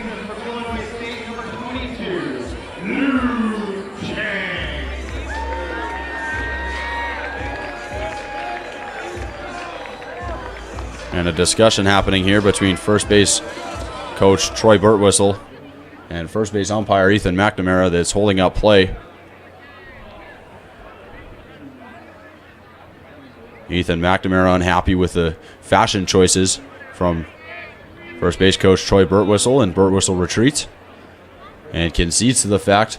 No outs here in the bottom of the 5th inning. Wenatchee AppleSox leads your Victoria HarbourCats 7-0. Luke Cheng to the plate, the second baseman in today's game. Tyler Pettit on with a single. He leads off from first. A small lead from Pettit. This one popped foul from Cheng. And that's the kind of discussion that I'm gonna have to have with Tyler Pettit after the game. He's got to have more confidence in his speed. He's an athletic guy. He can move it down those base paths. And a half-step lead from first base is simply unacceptable for a man of his athletic caliber. The 0-1 pitch to Luke Cheng from Chase Matheny misses away for ball 1 at 79 miles an hour. Matheny now into his 5th inning of work. He faces the Illinois State middle infielder.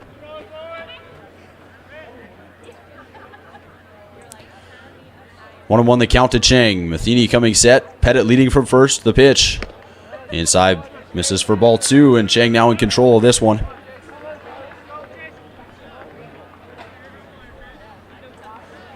Luke Cheng so far today, 0 for 1. This is his second plate appearance, 0 for 1 with a strikeout.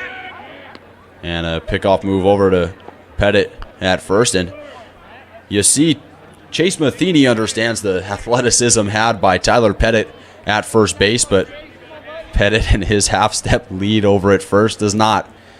The 2-1 count now to Tyler Cheng.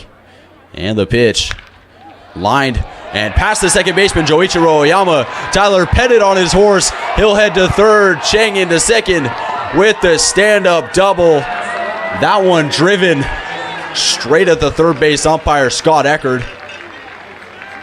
And past him and past the outstretched glove of the second baseman, Joichiro Oyama. And just like that, Cats threatening with 2 on and nobody out in the bottom of the 5th.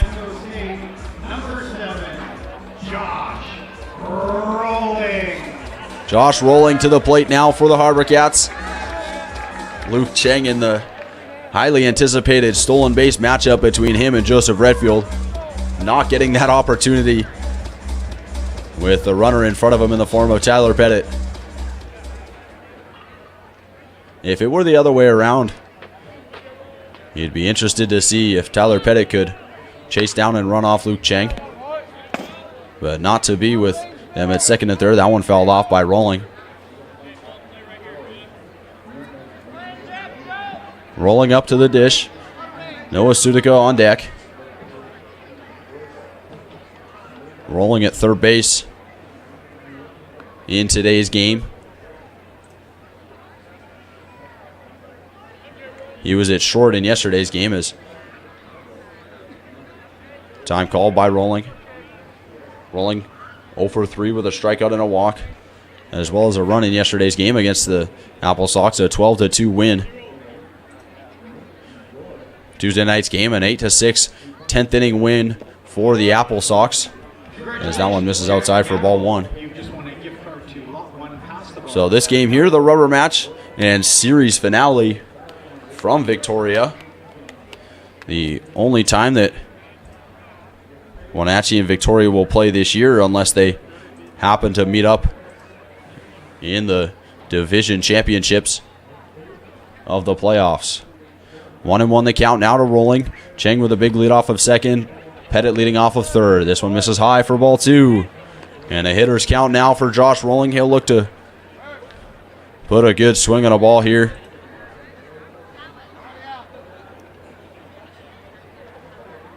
Rolling hitting .211 and 38 at-bats so far this year. 5 RBIs. 5 runs scored. The 2-1 offering from Matheny to Rolling.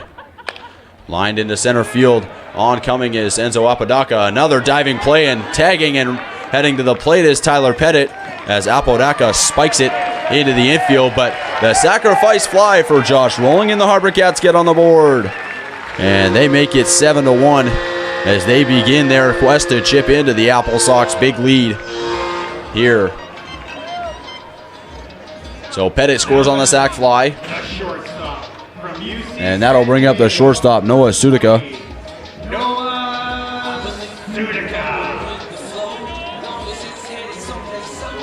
Cheng with some speed at second base. A base hit presumably scores Cheng from second base, but we'll see. Obviously based on some parameters where it's hit to, for example, how hard it's hit. So first pitch to Sudica misses high for ball 1. As mentioned prior, Sudica a big part of the UC San Diego Tritons this year, and also played in 22 games for the Tritons in his freshman year in 2021. 1-0 the count to Sudica. Big lead from Cheng at second. The pickoff, and he gets Cheng at second base. Oyama puts the tag on Luke Cheng, and Cheng most certainly looking to try and swipe third, but he takes a run off the board, and head coach Todd Haney less than pleased with those base running woes, taking away the RBI opportunity from Noah Sudica, unless he can do it himself. The 1-0 pitch taken low for ball 2.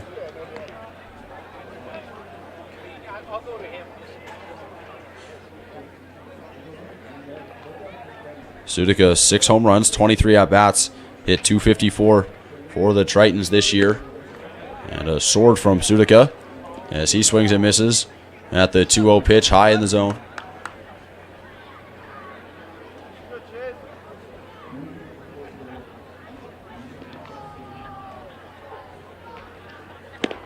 The 2-1 pitch to Sudica. He swings through for strike 2. Sudica's biggest game of the year came at Long Beach State on April 2nd, in which he had 2 home runs, 4 RBIs, and 3 at-bats. And a home run won't come in that one as Noah Sudica strikes out swinging to end the bottom of the 5th. Chang picked off at second, but the HarbourCats still had a run. And AppleSox lead heading into the top of the 6th, 7-1 here from Wilson's Group Stadium at Royal Athletic Park.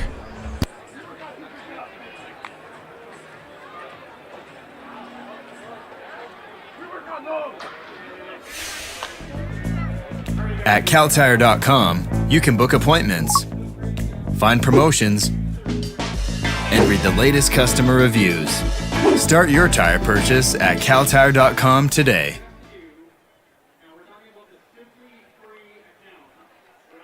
What do you mean, Coach? I'm ready to save. Summer fun's in full swing at Dodge. Show your HarbourCats or Night Owls ticket stub in store for an instant 10% off your next purchase. Dodge delivers home run deals every day. It's worth the drive. BCLC is proud to be a part of communities across BC. From entertainment and great prizes to jobs and support for the tourism industry, the benefits of our business are province-wide. Every year, our players generate more than $1 billion for the province of BC, which is used to support healthcare, education, and community groups. Together, we play it forward.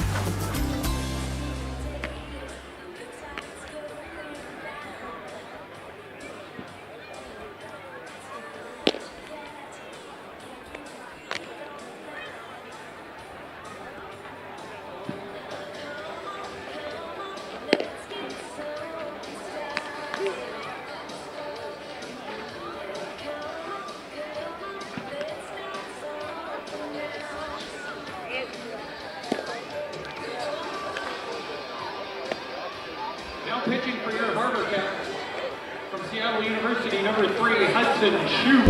Welcome back to Wilson's Group Stadium at Royal Athletic Park. Here on a beautiful Thursday night. And it'll be a new pitcher for the HarbourCats. Yesterday's second baseman, Hudson Shoup, on the mound for the Cats. As the HarbourCats, as shown here, in dire need of pitching. So they turn to Shoup to look to eat some innings up for the Cats.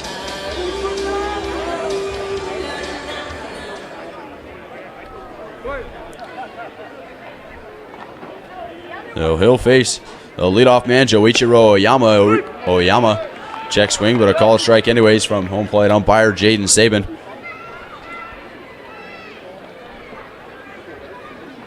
Shoup in the windup. The 0-1 pitch, a strike called again to Oyama. And Shoup filling up the zone quickly here as he's got Oyama 0-2. The 0-2 pitch fouled off by Oyama. That's a speedy auto service foul ball. Let the good times roll. 0-2 to Oyama. Shoup, the incoming freshman from Seattle, heading to Seattle University. Check swing to Oyama as he's checking over to the third base umpire, Scott Eckert. No, he says. And so the count moves to 1-2. The 1-2 to Oyama. This is high for ball 2. Bullpen active for the Wenatchee AppleSox as well. That one in the form of the right-hander Jake Putnam. That one fouled off by Oyama, and we're going to do 2-2 again.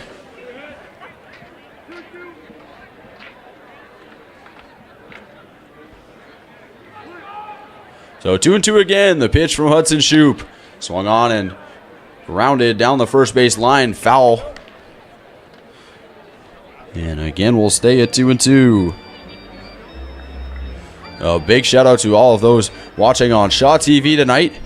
Thank you for tuning in to HarbourCats baseball from Wilson's Group Stadium at Royal Athletic Park. Ball 3 now to Joichiro Oyama. Shoup comes set and deals. This one lined down the first base line, foul. And so a battle brewing. And Shoop not allowed to get through his first hitter easily tonight.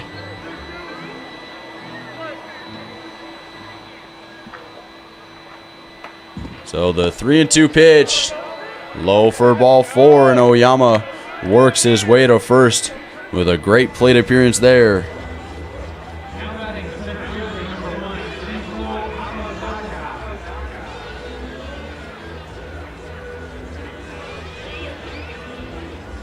Enzo Apodaca to the dish now for the AppleSox. He's made a pair of nice diving catches out in center field to go along with a 1-for-1 day with an RBI and a run, 2 walks. He's been the best player for the AppleSox easily today so far. First pitch of the at-bat to Apodaca. Off and running goes Oyama. Called strike, and the throw gets there in time, but off the glove of Noah Sudica. And Oyama takes third as well as Luke Chang tried to back it up and make a throw over to Josh Rolling at third, but unable to make it happen. Called strike 1. But Oyama gets second and then gets third as well.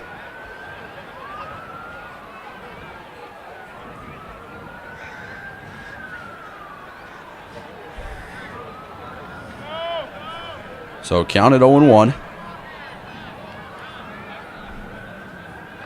To Enzo Apodaca. Called strike 2.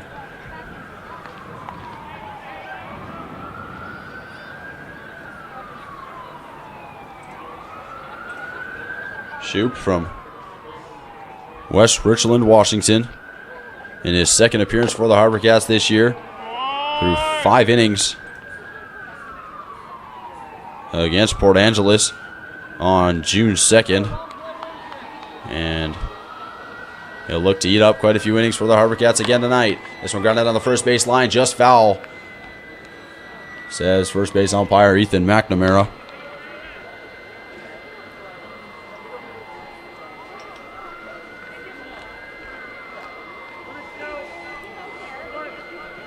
So we'll do it again at 1-2. Oyama at third. Last time he was at third, Apodaca at the plate. Apodaca scored him with a single in the first inning. That was before the madness of the 6-run first for the AppleSox, but it got things started. 2-2 the count to Apodaca. The pitch, grounded foul, and a great play by head coach Todd Haney. Over by the first base dugout. Acknowledged by all in attendance as a beautiful play. He hasn't lost his touch from his playing days, that's for sure. The 2-2 pitch to Apodaca. Swung on and missed for strike 3. And so Shoop gets Apodaca down swinging.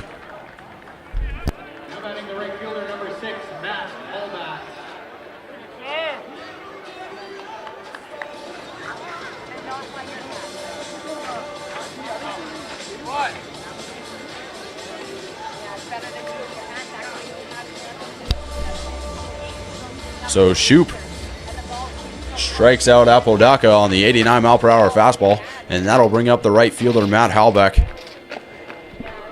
Slider in the dirt for ball 1.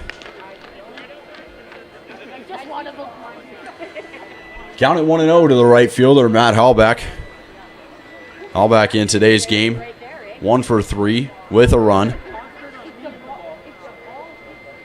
The pitch to him, foul back.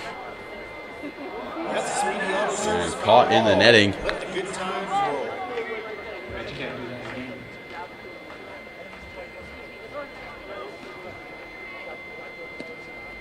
One and one the count.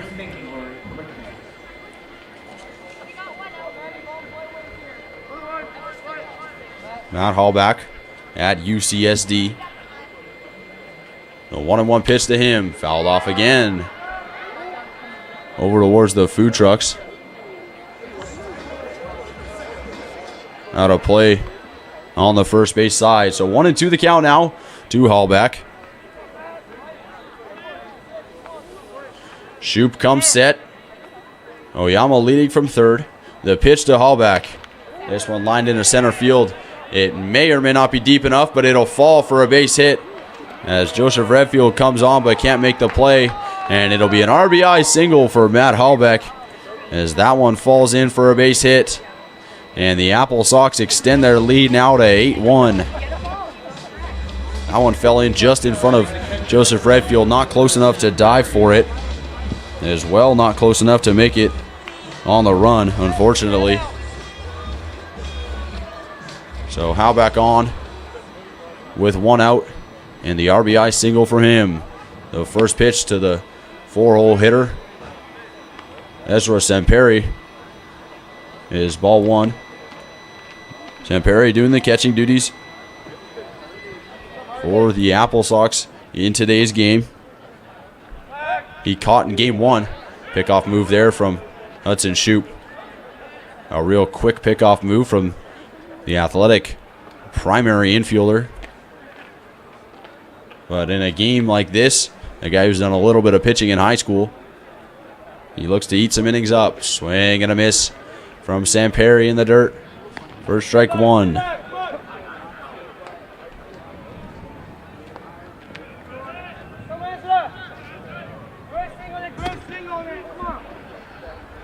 A 1-1 pitch. Hallback leading off of first. Misses high for ball two.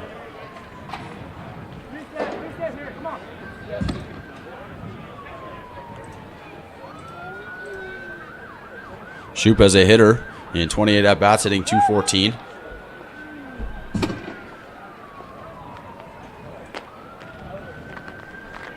So luckily his ERA lower than his batting average. ERA at 1.8 after the one outing against Port Angeles. Call strike low for call strike low for strike two.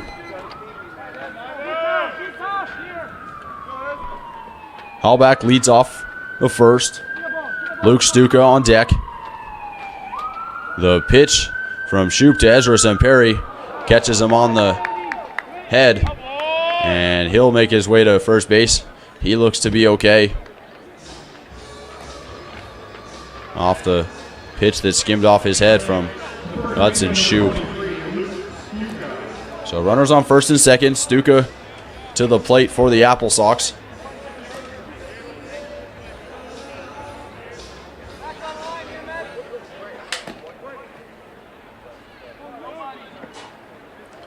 The first pitch of the at-bat to Stuka, a sword and a miss for strike one.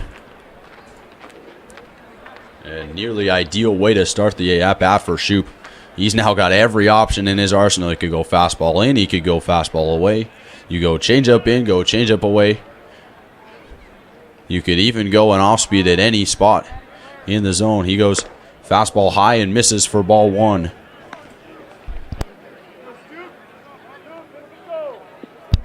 That pitch clocked at 90 miles an hour from Hudson Shoop. The 1-1 to Stuka. Misses low for a ball. Slider in the dirt. A less than perfect after the sword to start the at-bat. As Stuka in control now, 2-1. Swing and a miss. Fouled back by Luke Stuka. Count at 2-2 now. One out here in the top of the sixth. AppleSox lead the HarbourCats 8-1 here from Wilson's Group Stadium at Royal Athletic Park. AppleSox 8 runs on 6 hits. HarbourCats 1 run on 4 hits and an error. 2-2 pitch. Grounded back at Shoop. It goes off his leg. He chases it and will fire it over to first. And safe. Not in time. Is Stuka called. Stuka will take it, but Shoop disagreeing with the call as he thought he had him. And the bases are now loaded for Adam Fossil, who will step to the plate for the Wenatchee AppleSox. Bases loaded now. Lefty up in the bullpen for the HarbourCats. We'll see who it is in a moment.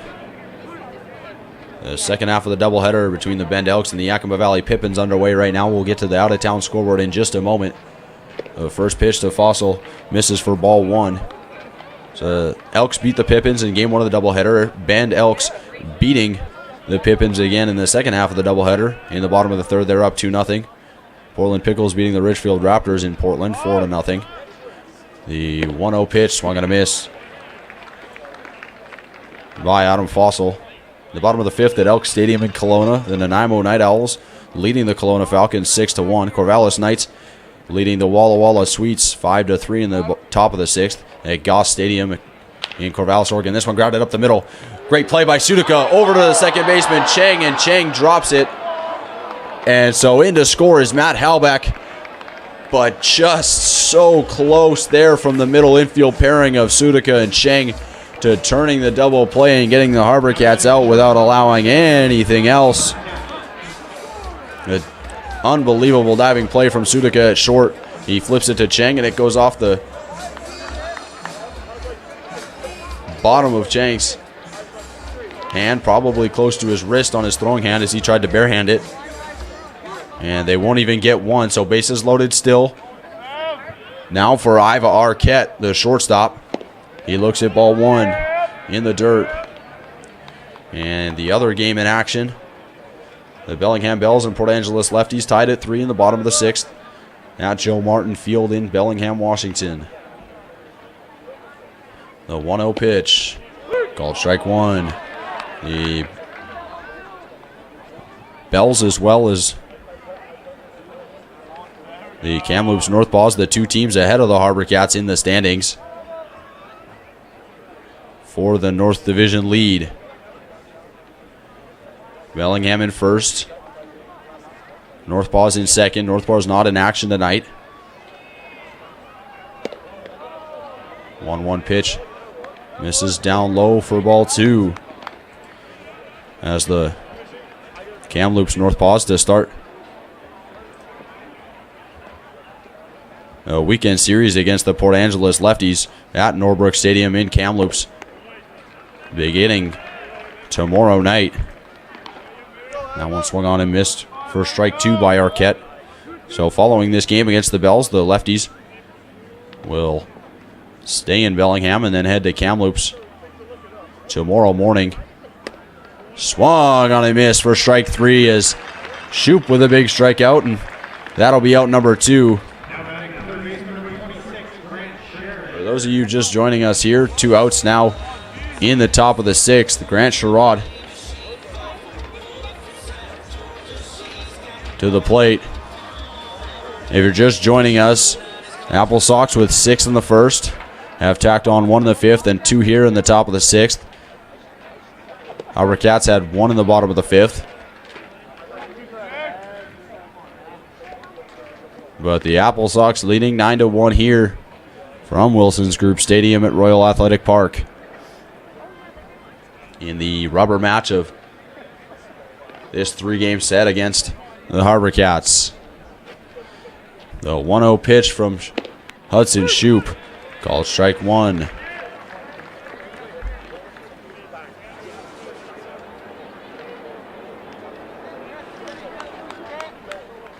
Grant Sherrod from the same school as starting pitcher Chase Matheny, U of South Carolina Upstate. Sherrod from Sumner, Washington, standing 6'3" as he fouls that one off to the first base side. Count now to 1-2. We'll see if Sherrod's teammate Chase Matheny makes his way out to the mound for the sixth, or they'll head to the, or if the AppleSox will head to the bullpen. That one fouled off down the third base side. And we'll do it again at 1-2.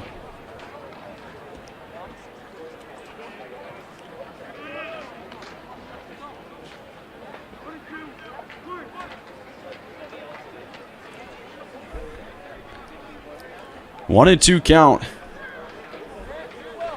to the right-handed hitting third baseman, Grant Sherrod. Bases loaded.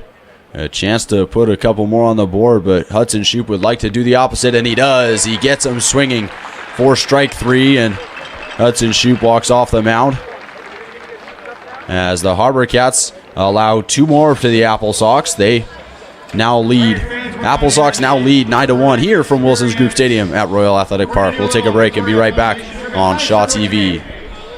He's Tyler, and it is going well. Tyler, thank you for asking. We're going to do a little Victoria Foundation trivia on the board here.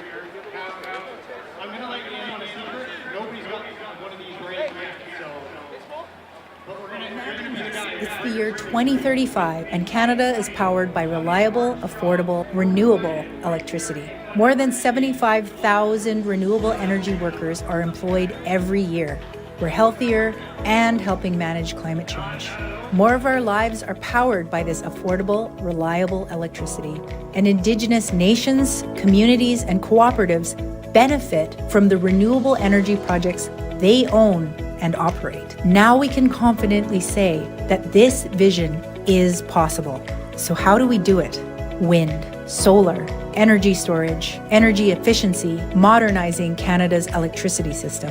And everyone will be involved in deciding how this takes place in their communities and traditional territories. When it comes to energy security, jobs, health, and climate change, clean electricity is the clear choice. Join us in making this vision a reality.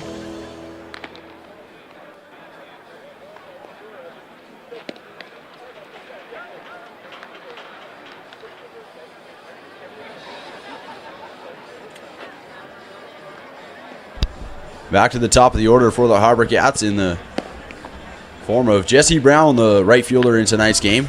Brown played behind the dish as the catcher in last night's game, but now in right field as Tyler Pettit doing the catching duties for the Cats. Right fielder from UC Santa Barbara, number 5, Jesse Brown. Brown from UCSB, not to be confused with UCSD, University of California, San Diego, whereas Jesse Brown from UCSB, University of California, Santa Barbara. This one driven up the middle by the UC Santa Barbara catcher for a base hit, as Brown leads things off and finds himself on with a leadoff single. So Joseph Redfield to the plate for the HarbourCats. Now the HarbourCats need to get the bats going, and soon, if they're going to see any way of coming back late here in this one. It'll be Redfield followed by Colton Moore, and then Roberto Gonzalez will be the 2-3-4 for the Cats. Brown leading off of first. Matheny holds and sets, delivers. Fouled back by Redfield. So Matheny on for his, like is his clockwork, 6th inning of work. Allowing just 1 run on 5 hits so far to the HarbourCats. He has 2 walks as well.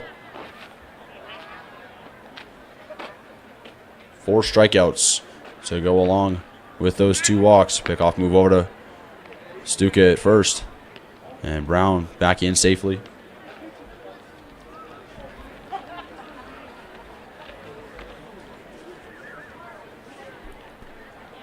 Oh, 0-1 the count to Joseph Redfield, the center fielder.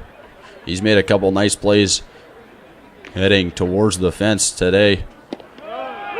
0-1 pitch, call strike at the knees for strike 2.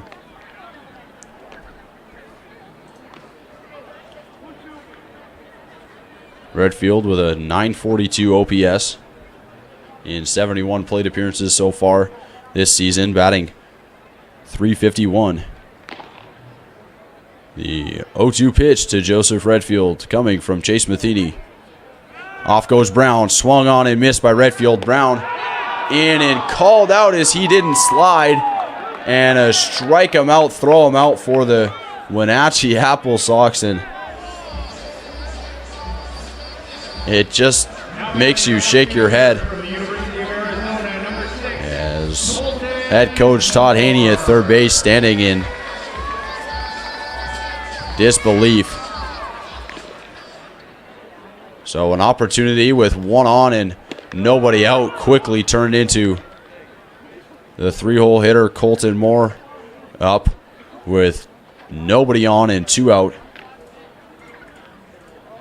In the bottom of the 6th, grounded towards the AppleSox dugout for strike 2. So 0-2 now to Colton Moore.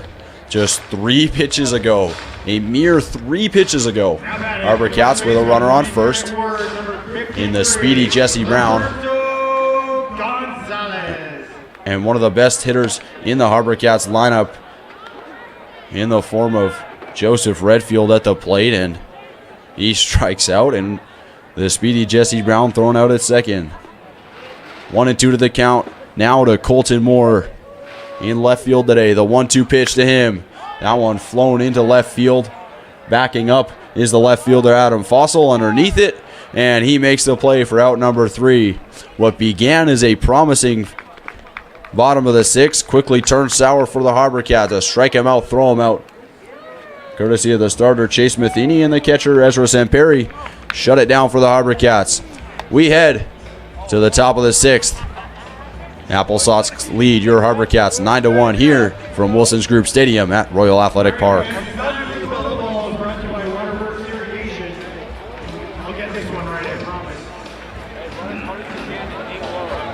we got Andrew and Logan. On your marks, get set, go! Oh, I know who's going to Oh, the head first dive, I love it. Yeah. Oh, here comes Harb. We got a winner, and maybe not a winner.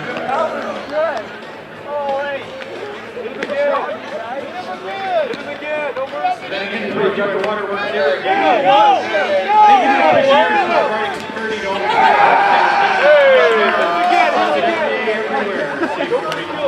No, we're gonna head off, guys. I'd love to do more. Come on, guys, let's go.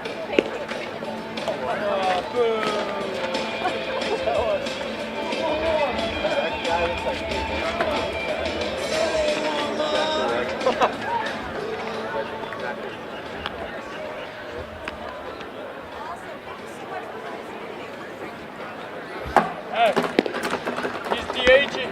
He's up right now, then he'll come down. Patio. Drink, be happy, go local. This HarbourCats pitching change is brought to you by our friends at the local. Victoria's sunniest patio. Eat, drink, be happy, go local.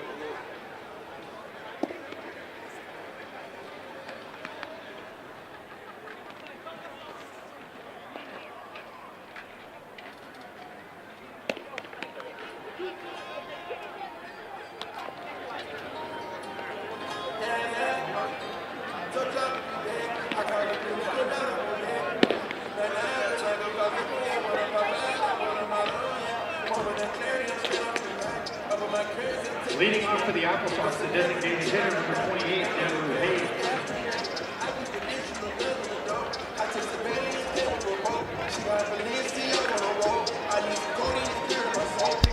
Top of the 7th here from Wilson's Group Stadium at Royal Athletic Park, and Addison Sells on to pitch for the HarbourCats with an 18 ERA from Temple College. He looks to lower that today.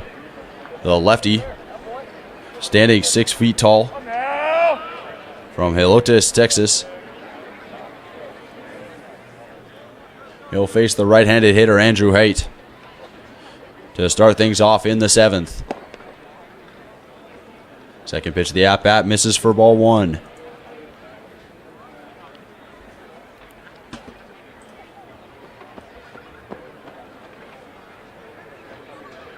Haight reached on a walk.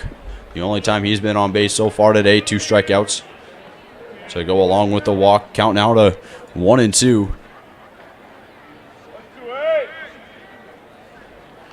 And so that closes the line for Jace Walker. Hudson Shute for the HarbourCats.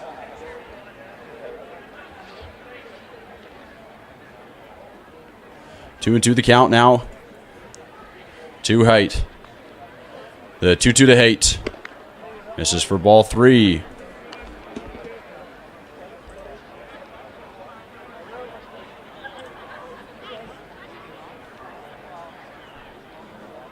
Addison Sells in 4 games, 3 innings pitched for the Cats. This one misses away for ball 4. And in those 3 innings, 10 walks, now 11 walks in 3 innings.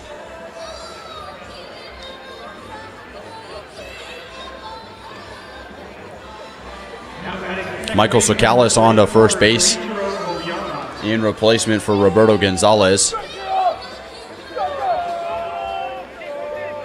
Joichiro Oyama to the plate for the AppleSox.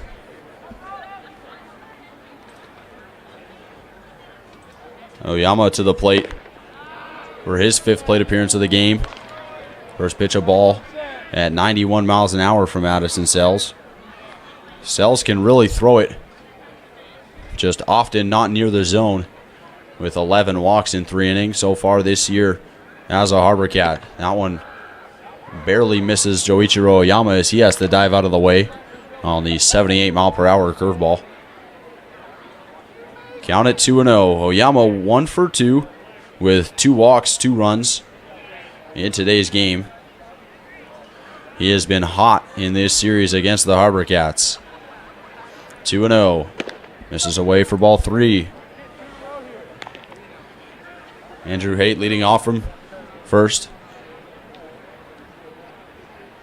Head coach Todd Haney looking to take advantage of this and get some confidence back for the left-handed Sells, but Sells not helping his own case. 3-0. Oyama steps out and watches it go past for ball 4 as Addison Sells walks back-to-back guys.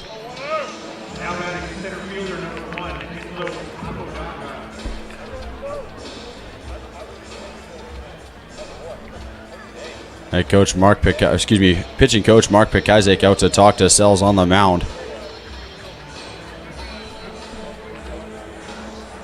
While we have a break in the action here, we'd like to thank our sponsors for today's broadcast, BCLC and Dodds Furniture and Mattress.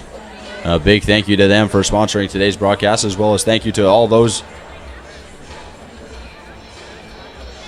who are watching online on YouTube and on Shaw TV, broadcasted across the Lower Island for yesterday's game as well as today's game. A big thank you to Shaw, and a big thank you for all of you for tuning in to tonight's broadcast of HarbourCats baseball. HarbourCats back in action tomorrow as they travel to Ridgefield to face the Ridgefield Raptors.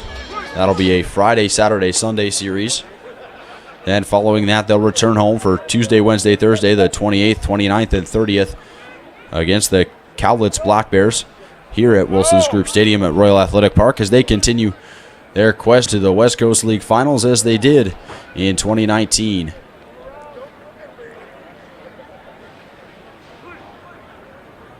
Addison Sells comes set.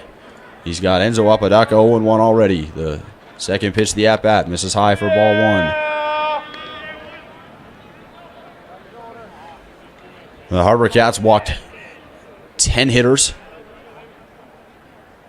through 6+ in today's game. Certainly what's lengthening this game much longer than it should be, and why the AppleSox have scored 9 runs on 7 hits. That one popped out past the third baseman, Josh Rowling. He backs up onto the outfield grass and makes a nice play, straddling the line for out number 1 as Sells gets his first out of his outing. For those of you just joining us, we thank you for tuning in to HarbourCats baseball. The AppleSox scored 6 in the first, and then had 1 in the 5th and 2 in the 6th. And they're threatening here with 1 out in the top of the 7th. This one driven into center field by Matt Hallback, and diving attempt there from the center fielder as it'll fall in for a base hit. Colton Moore now in center field, tries to make the diving play but couldn't make it happen, and that one will fall in for a base hit. defensive replacements for the HarbourCats as Colton Moore in center field. We haven't heard anything as to who's in right field. We know Addison Sells on the mound. And Michael Sokalis at first base. Looks like it may be Josh Walker out in right field, on in replacement of Joseph Redfield. That one fouled off by the catcher, Ezra Semperi. Count now to 1-1 to Ezra Semperi. Bases loaded here with one out in the top of the 7th.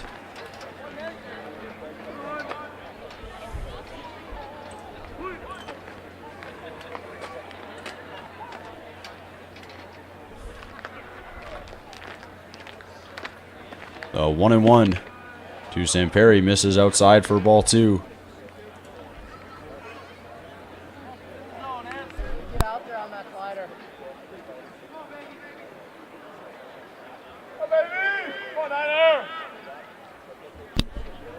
The 2-1 pitch from Addison Sells to Ezra Semperi, swung on and missed. Fastball for strike 2. The 89 mile per hour fastball passed the catcher, Ezra Semperi. And so Sells looks to get him here. He comes set. The pitch misses high and away for ball 3. And 3-2 the count now to Ezra Semperi.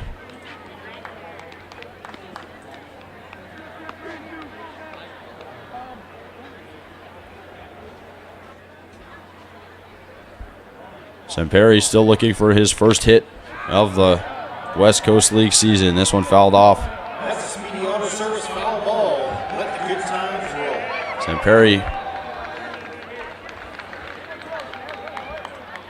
entered into this game 0 for 13. And he is 0 for 2 with a walk today. The 3-2 pitch from Sells. Called strike 3, and down on strikes goes Semperi for his second strikeout of the game.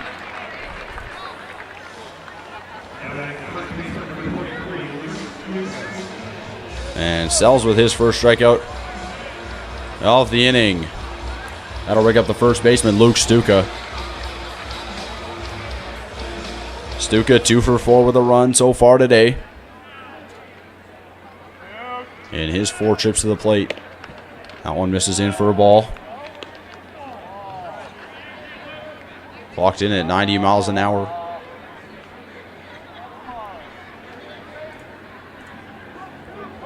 Bases loaded still here for the AppleSox in the top of the 7th. Swung on and missed by Luke Stuka for strike 1. And it seems all far too common that the AppleSox have had bases loaded today, and way too many times coming from walks, as is the case with 2 of the men on board from Addison Sells due to walks. 1-1 pitch to Stuka, misses high for ball 2.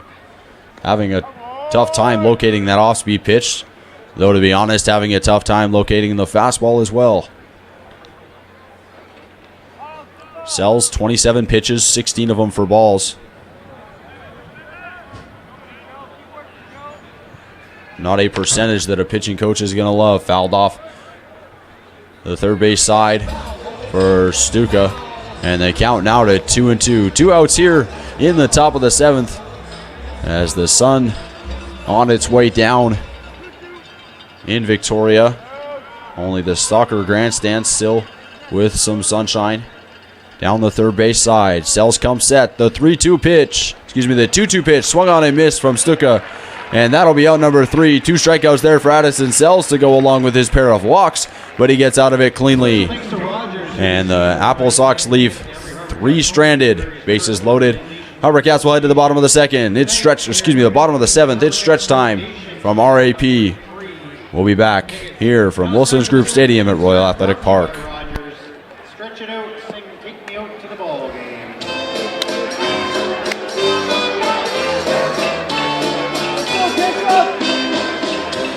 Take me out to the ball game. Take me out to the crowd. Buy me some peanuts and Cracker Jacks. I don't care if I ever get back, 'cause it's blue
pinch hitting for your HarbourCats from the University of Seattle, number 27, Michael Soukalis. First baseman Michael Soukalis up to the plate here for the HarbourCats in the bottom of the 7th, following the 7th inning stretch. The first pitch to Soukalis, fouled off for strike 1. Well, we have a chance to thank our sponsors, BCLC and Dots Furniture and Mattress. Thank you to them for their partnership with the broadcast and helping support HarbourCats baseball. Second pitch of the at-bat, misses for ball 1. Soukalis in for Roberto Gonzalez at first base. And it'll be Clark Henry on deck for the designated hitter, Shane Jamieson. That one misses away for ball 2 to Soukalis. So a new pitcher for the AppleSox as Chase Matheny's night is done for them as he goes 6 strong. It'll be the right-hander Jake Putnam.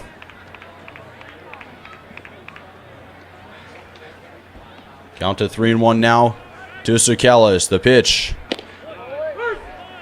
Catches the knees for strike 2.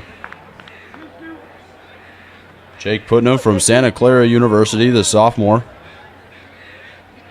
Standing 6'5" out of Danville, California. Fouled off by Soukalis, and we'll do it again at 3-2.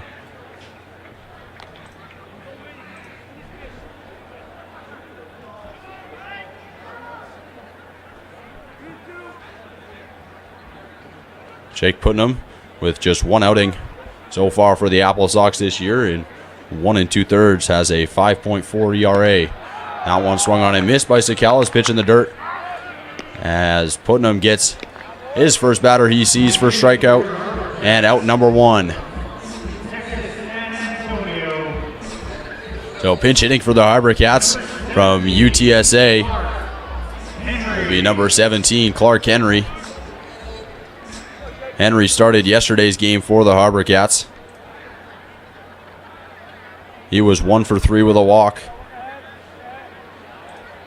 in that game. Henry hitting .216 and 37 at-bats. Hit a rough patch after starting off strong for the Cats. First pitch in the dirt for a ball. Second pitch from Putnam, fouled. And great athleticism from HarbourCats trainer Tanner McGaw to get out of the way of that errant foul ball.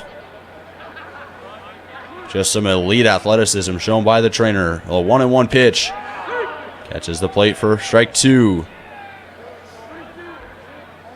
So Putnam in control now again at 1-2.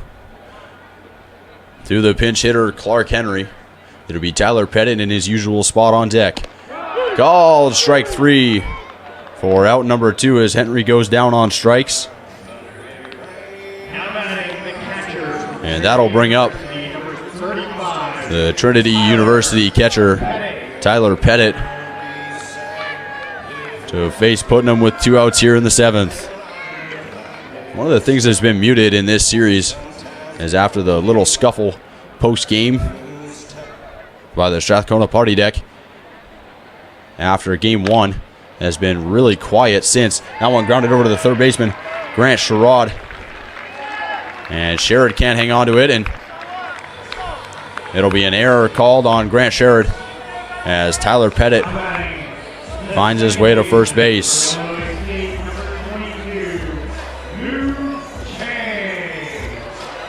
Fan favorite HarbourCat Luke Cheng to the plate now for the Cats.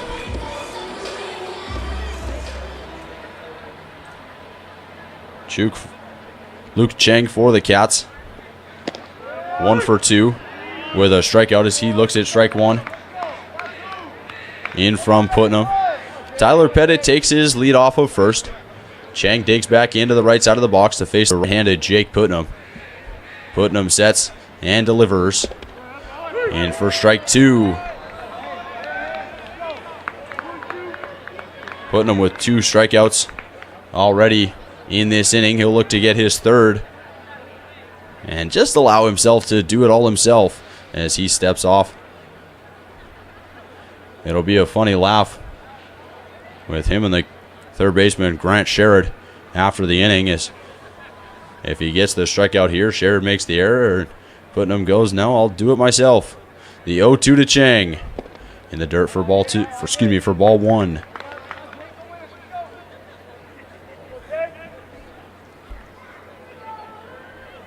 Josh Rolling on deck. AppleSox lead the HarbourCats 9-1 in the bottom of the 7th here from Wilson's Group Stadium at Royal Athletic Park. The pitch to Chang, grounded over to Sherrod at third. He gets another opportunity, and he throws it over to first, and the throw is high and pulls off the first baseman, Luke Stuka. So back-to-back errors there from the third baseman, Grant Sherrod, and the HarbourCats have looked alive for the first time in a couple innings in the bottom of the 7th. Sure, it's come off of the glove and arm of the third baseman, Grant Sherrod, but they'll take it any way it comes, and Josh Rolling now steps to the plate with 2 on for the first time since the 5th inning.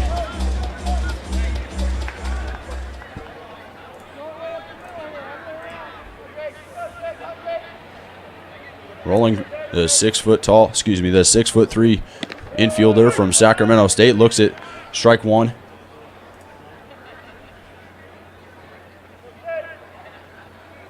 Rolling sharing the HarbourCats locker room with fellow Sacramento Stateman Josh Walker, as well as Noah Takis. Walker primarily an outfielder, and Takis a pitcher. The count now 0-2 as Rolling digs back in. Chang with a good lead. No hold at first. Pettit leads from second. The pitch down in the dirt for ball one, as both runners will advance, as that one gets away from the catcher, Ezra Samperi. So now both runners in scoring position, and Rolling looking to poke one into the outfield and score a pair for the Cats here.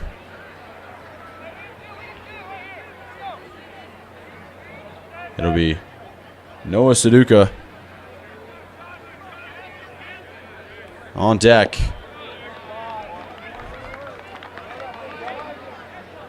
That count now to 2-2. Noah Suduka on deck for the Cats. Putnam looks in for the sign, gets it from Samperi, comes set. He kicks and deals. Foul back from Rolling.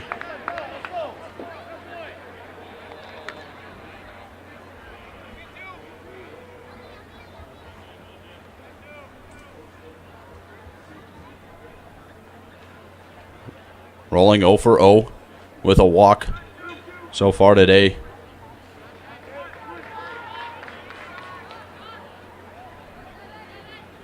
He had a sac fly and an RBI earlier today. That one called strike 3 as down goes Rolling on strikes, and 3 strikeouts from Jake Putnam as he heads back to the dugout with a successful bottom of the 7th.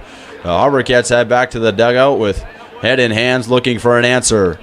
AppleSox lead your HarbourCats 9-1 here as we head to the 8th from Wilson's Group Stadium at Royal Athletic Park.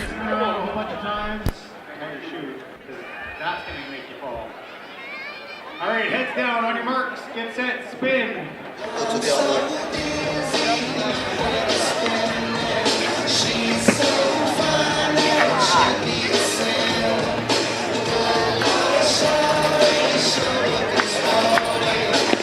Wow.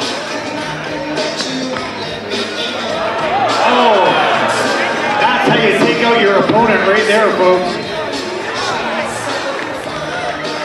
Who won that one, Harv? There's your winner. That was close. That was a great collision. You guys should be in bumper balls next time.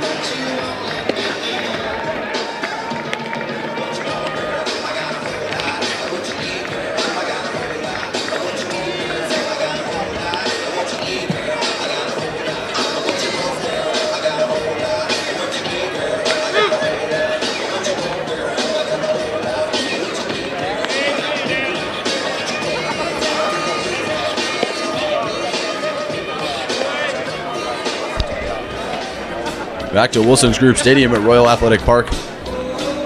Here on a beautiful Thursday evening, but less than beautiful. The scoreline for the HarbourCats is they trail 9-1 to the Wenatchee AppleSox, their North Division rivals.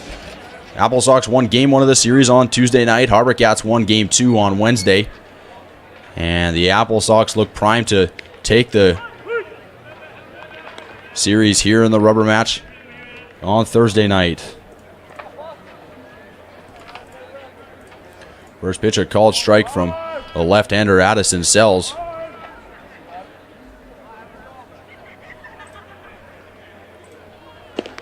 The 0-1 pitch from Sells, in for strike 2. The right-handed hitting left fielder Adam Fossil to the plate for the AppleSox in the top half of the 8th. The 0-2 pitch, rounded down the third base line, hit hard, but luckily for Addison Sells, it'll be foul. And they'll run it again at 0-2. A big thank you to all of those fans tuning in on Shaw TV as well as those tuning in on YouTube. Thank you so much for supporting HarbourCats baseball and HarbourCats TV. The 0-2 pitch misses high from Addison Sells for ball 1. We'll take a look at the out-of-town scoreboard in just a moment. As still just one game wrapped up in the West Coast League so far. That one, the earlier game between the Bend Elks and Yakima Valley Pippins, the first half of their doubleheader. The 1-2 offering from Addison Sells to Fossil is called strike 3. And they'll throw it around, and down to the back to the dugout goes Adam Fossil. Fossil with his second strikeout of the game. Iva Arquette to the plate. He's 1 for 4 with 3 RBIs. Arquette had a bases clearing double in the first inning. That was the majority of the scoring, or precisely half of the scoring for the AppleSox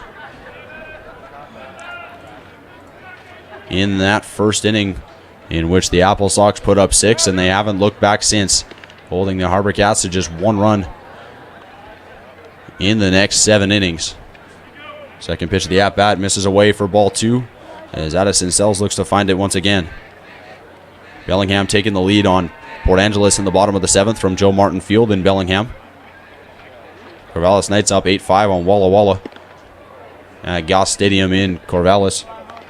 Ball 3 now to the shortstop, Iva Arquette. The Nanaimo Night Owls up in Kelowna, beating the Kelowna Falcons 7-2 in the bottom of the 7th. In the top of the 8th, the Portland Pickles leading 4-0 over the Richfield Raptors. And in the second half of the doubleheader, Bend Elks beating the Yakima Valley Pippins 3-0 in the bottom of the 5th, as ball 4 offered for there by Sells. And so Sells with his third walk of the outing.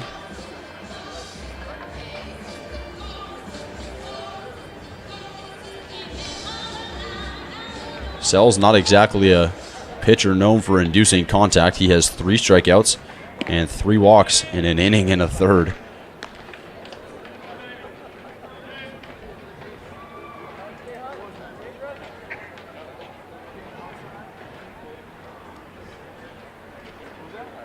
A line out to Josh Rolling at third, and a single. The only 2 times that contact has been made into play off of Addison Sells, is that one in for strike 2, and he's quickly up 0-2 on Grant Sherrod. Sun fully set in Victoria here. Just past 9 p.m. Pacific time. The 0-2 pitch from Sells, swung on a missed for strike 3, and Sherrod down on strikes as he'll head back to the dugout for out number 2. Andrew Height, the next man up for the AppleSox. He's the 9-hitter today. With that strikeout, Grant Sherrod struck out 3 times so far today. He has 2 RBIs. but 3 strikeouts. And 0 for 4 for him.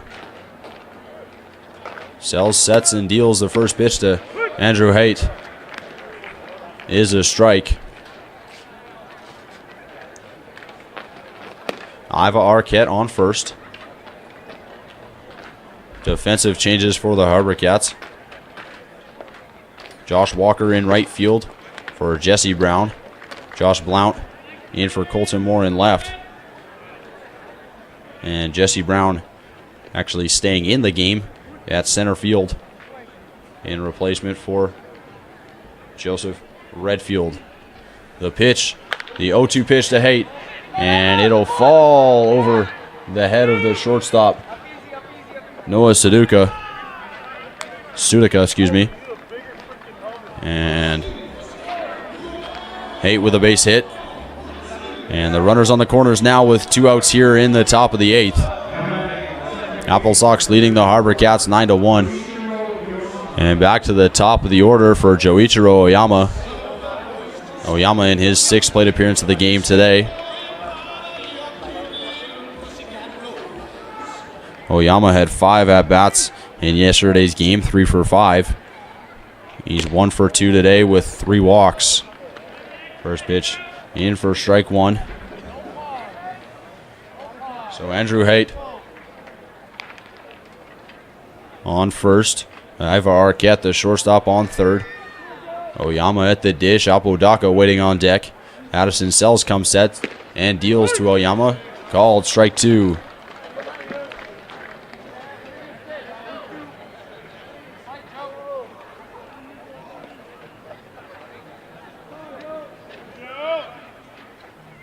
HarbourCats head to Ridgefield for a Friday, Saturday, Sunday series against the Ridgefield Raptors starting tomorrow night. The 0-2 pitch from Addison Sells, tipped but caught by the catcher Russell Young, and that will be the end of the inning. AppleSox threatened with runners on the corners, but Addison Sells leaves them stranding. We head to the bottom of the 8th. HarbourCats trail the Wenatchee AppleSox 9-1 here from Wilson's Group Stadium at Royal Athletic Park. You guys know the words to this one?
Best fans in the WCL right there. Great job, you guys. Leading off for your HarbourCats, the shortstop from UC San Diego, number 20, Noah Suduka. Noah Suduka to lead things off for the HarbourCats in the bottom half of the 8th. HarbourCats looking to somehow salvage a 9-1 deficit. Swing and a miss from Suduka on the first pitch from the right-hander Jake Putnam. Putnam had 3 strikeouts in the bottom of the 7th. That one fouled off to the first base side and out of play. And the count now 0-2 to Noah Suduka. Suduka in his HarbourCats debut, 1 for 2 so far with a strikeout. As he's down in the count 0-2. The pitch from Putnam. And big swing and a miss there from Noah Suduka for strike 3. And so coming to the plate for the HarbourCats, it'll be the right fielder Jesse Brown. Number 5, Jesse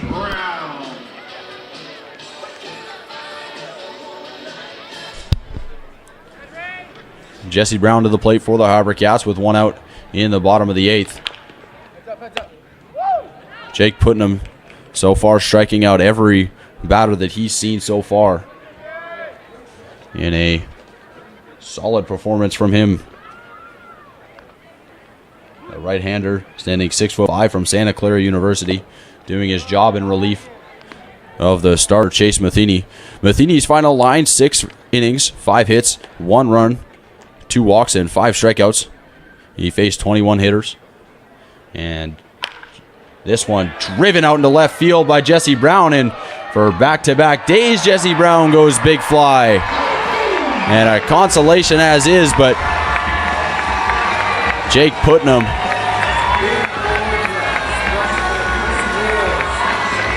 in danger of a neck injury on that one, roped out into left field by Jesse Brown. And Brown continues his power fest, his 3rd home run for the HarbourCats so far this year.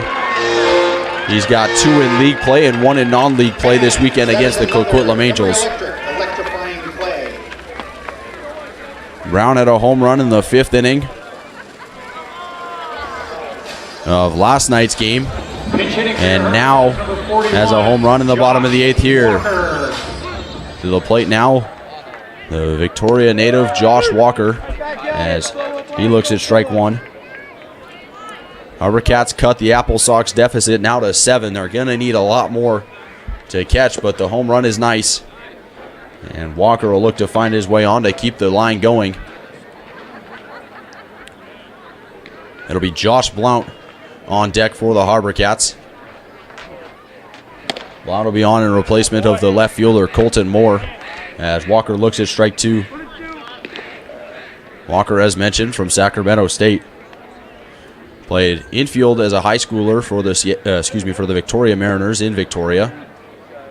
And now started as an infielder at Sacramento State, now playing in the outfield for them. They count at 2-2. The pitch from Putnam to Walker misses inside for ball 3, and Walker working the count now to 3-2.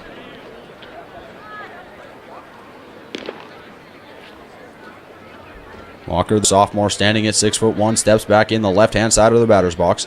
Putnam into the windup, kicks and deals. This one looped into left field. It may fall, and it won't. And on coming to play is the left fielder Adam Fossil for out number 2.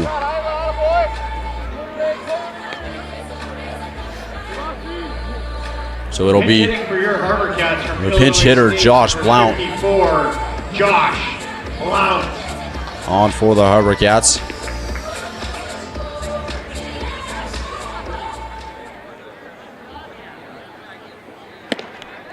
First pitch, swing and a miss from Blount.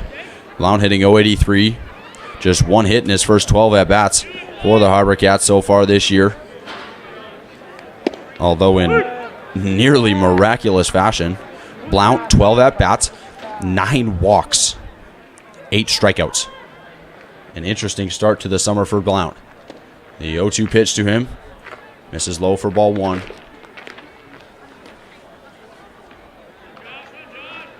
Nearly half of his plate appearances walks, and the other half nearly strikeouts. The pitch from Putnam. Called strike 3, and down goes Blount to end the bottom of the 8th. To the top of the 9th we head. HarbourCats look to shut down the AppleSox and come back in the bottom half. Cats still trail the AppleSox 9-2 as we head to the 9th here from Wilson's Group Stadium at Royal Athletic Park. Be sure to check out their Friday night late seasons every Friday at Highland Pacific Golf Course.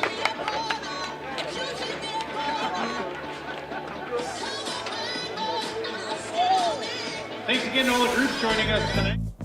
At caltire.com, you can book appointments, find promotions, and read the latest customer reviews. Start your tire purchase at caltire.com today. Put me in, coach. I'm ready to save. Summer fun's in full swing at Dodds. Show your HarbourCats or Night Owls ticket stub in store for an instant 10% off your next purchase. Dodds delivers home run deals every day. It's worth the drive. BCLC is proud to be a part of communities across BC. From entertainment and great prizes to jobs and support for the tourism industry, the benefits of our business are province-wide. Every year, our players generate more than $1 billion for the province of BC, which is used to support healthcare, education, and community groups. Together, we play it forward. This HarbourCats pitching change is brought to you by our friends at The Local, Victoria's sunniest patio. Eat, drink, be happy, The Local.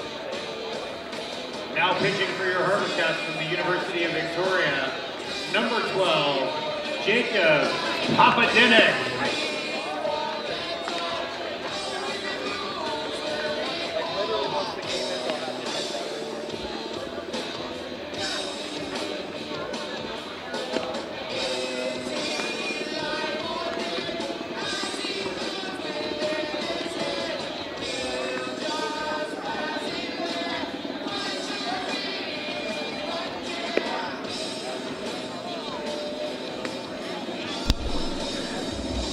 Welcome back to Wilson's Group Stadium at Royal Athletic Park. The sun set here on a Thursday night of baseball on the corner of Vancouver and Caledonia in downtown Victoria.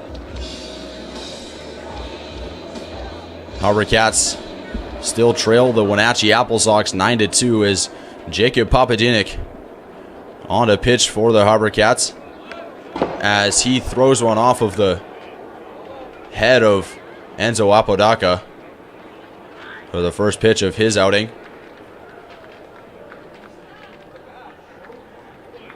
And Apodaca squared the bunt, and Papadinek threw it off the nose almost of Apodaca. And Papadinek over to check on him, clearly showing he had no malicious intent in the hit by pitch. So it'll be the 3-hole hitter Matt Halbach after the scary hit by pitch from Papadinek to start his outing. The second pitch for Papadinek misses inside for a ball at 80 miles an hour. Papadinek in 1 inning pitched, giving up 2 runs, 5 walks, 3 strikeouts, and an 18 ERA for the Cats so far this year. This one misses high for a ball. Papadinek, who plays for the Victoria Golden Tide, attending the University of Victoria. The University of Victoria guys struggling so far this year, and 2 of them in particular tonight. Congratulations, Jamestown. You want to give a certificate to bid for the bid for blast. And one of which in the form of Papadinek currently as he struggles to find the zone, and the other one, Nick Lee, who started the game for the HarbourCats. He went 2/3 of an inning, allowing 6 runs on 4 walks and 4 hits. That one foul on the 3-0 pitch from Matt Halbach against the left-hander Papadinek.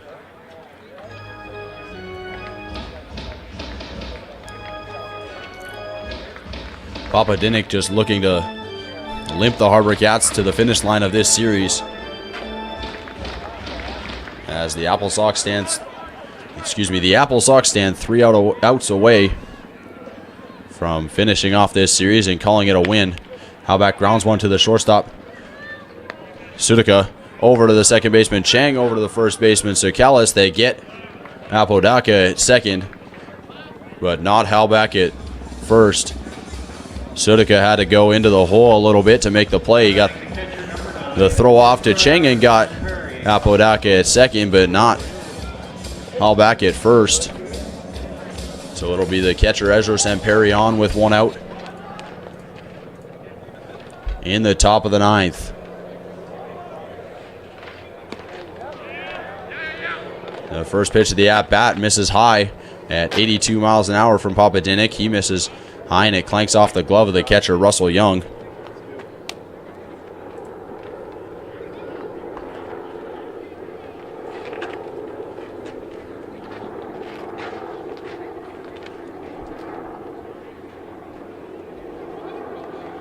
Papadinek comes set, checks back at Halbach at second. The pitch misses high and in for ball 2. Counted 2-0.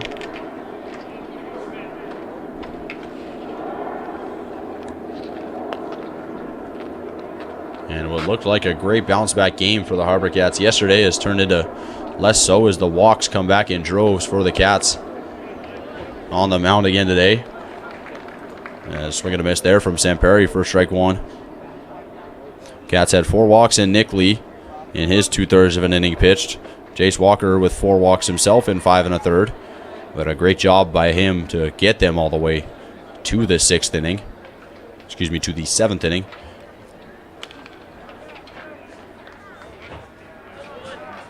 Hudson Shoup also in there, and then Addison Sells with 3 walks in his outing before handing the ball off to Jacob Papadinic, who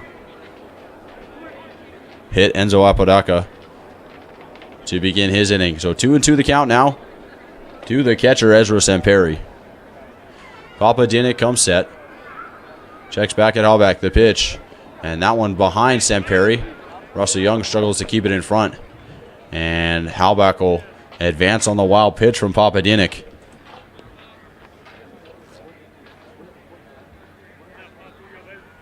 Just a tough scene on the mound for the HarbourCats. They gave up 8 to the AppleSox in game 1. Held them to 2 off the great quality start from Levi Abbott. But those 2 came in the form of Russell Young, who's also struggled as well from the University of Victoria. And now Jacob Papadinic allows the second free base runner to reach base in the form of Ezra Samperi with 1 out here in the top of the 9th. It's tough for the offense to stay engaged in a game like this when the pitchers are just walking and allowing free base runners, and they've got to find their way after standing there for a boring 4 pitches in a row and head back and get the sticks going. It is a real challenge, and the AppleSox dealt with it last night as they only put up 2 runs, and those 2 coming in the 9th. They didn't score a run until the 9th after getting tattooed around by the HarbourCats in the bottom of the 8th. Although not tattooed enough. Helped by a few walks sprinkled here and there.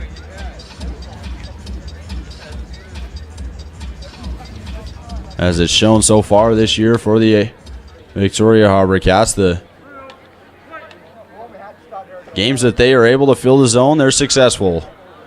In a game like this where they can't get through the first without bringing in a reliever, they will happen to be less than successful.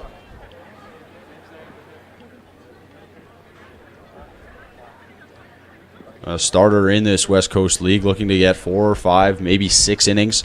If a guy goes 7, it's an amazing gift given. Nick Lee unable to get through 2/3 of an inning. This one popped up, and underneath it is Josh Rolling at third base. He gets under it and makes the catch on the pop-up for out number 2.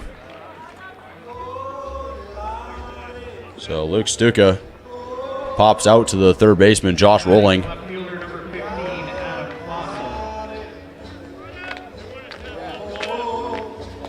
For out number 2. So Adam Fossil steps to the plate for the AppleSox with runners on the corners and 2 outs in the top of the 9th. The pitch from Papadinic misses high. For ball 1.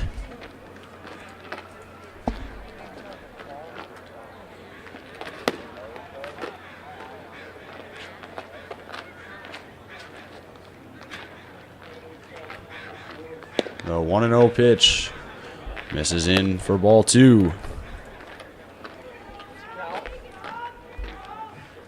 Papadinic, the lefty, standing 5'11", 175 pounds, freshman out of Victoria. The hometown kid getting to pitch in front of his hometown fans. Here, count now to 3-0.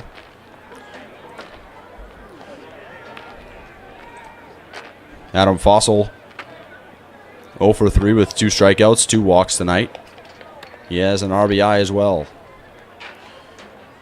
Papadinic comes set and delivers the 3-0 pitch. Catches the outside part of the plate for strike 1. Russell Young, the 5'11" catcher from Johnson County College and West Richland, Washington. Behind the dish for the HarbourCats. He came in last inning and caught the last inning for Sells and now catches this inning here for Jacob Papadinic. Jacob Papadinic with his second walk of the inning. He also had a hit batter. The bases are now loaded for the AppleSox in the bottom of the ninth. Excuse me, the top of the ninth.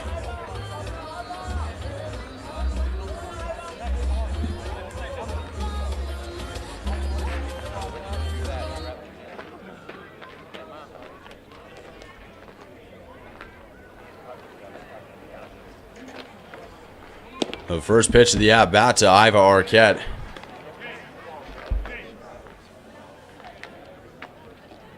Is a ball.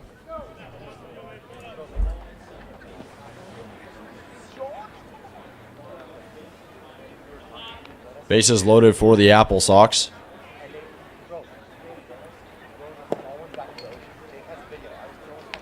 The 1-0 pitch to Arquette misses low for ball 2.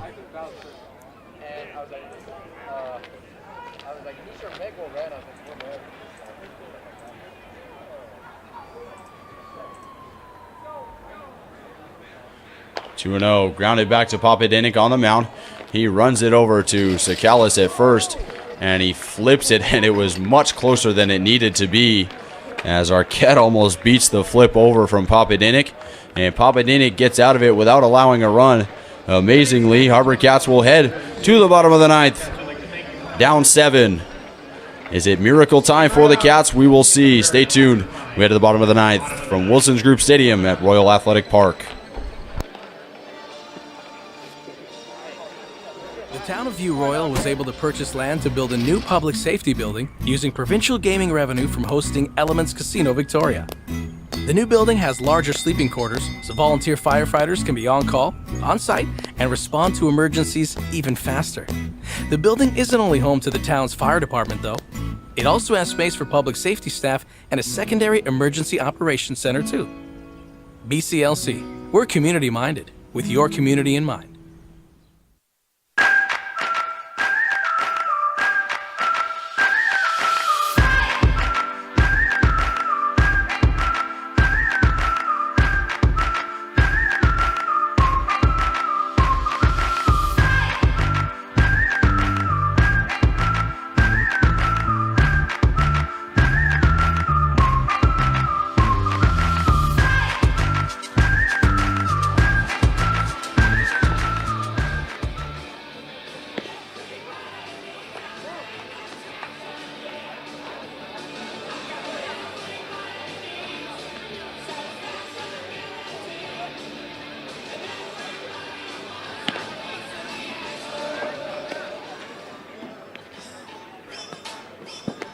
Leading off for your HarbourCats. From Seattle University, number 27, Michael Zucalis. Michael Zucalis to lead things off for the HarbourCats in the bottom of the ninth. Cats with their last chance to fill up the scoreboard and come back and salvage this series against the Wenatchee AppleSox. Zucalis looks at strike one. Callis, who came on in replacement of Roberto Gonzalez, the first baseman who started today. That one misses low from Putnam for ball 1. So Callis, standing at 6'4", 215 pounds, from the University of Seattle, the freshman from Arlington, Washington. That one called strike 2. So the count now to 1-2. It'll be Clark Henry on deck, followed by Russell Young in the catching spot in replacement for Tyler Pettit. The 1-2 pitch to Sakalis, foul back.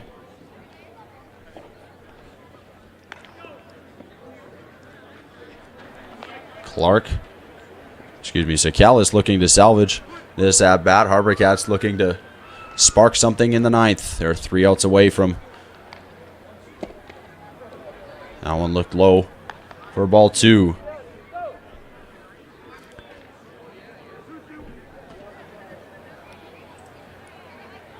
The AppleSox will head to Edmonton, Alberta following this game. And that one driven into right center field by Sakalis. He's going to go to second. The throw, and he slides in safe for the double. A risky play there with the Cats down 7, but so Callis makes it work with his speed and finds his way to second for the leadoff double. As mentioned, Wenatchee off to Edmonton, Alberta for a Friday, Saturday, Sunday matchup against the Edmonton Riverhawks.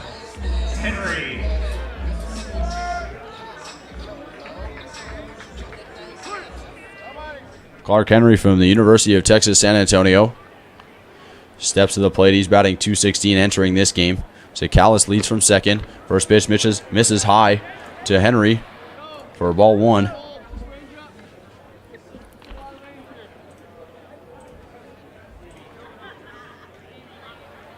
Clark Henry 0 for 1 with a strikeout in his first at-bat. That first at-bat came as a pinch hit spot for Shane Jamieson in the 7th. Called strike 1 to Clark Henry. As mentioned, it'll be Russell Young on deck. The catcher on in replacement for Tyler Pettit. So Callis takes his lead from second. Taken there for ball 2 by Clark Henry. Henry from Houston, Texas, the sophomore, standing 6 feet tall.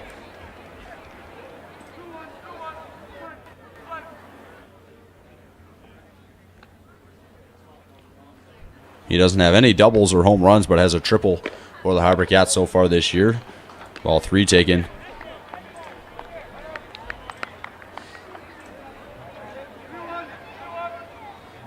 That triple for Clark Henry coming in a 10-3 win against Kelowna on June 10th. So the 3-1 offering to Clark Henry. Big swing and a miss for strike 2. On the 85-mile-per-hour fastball from Jake Putnam.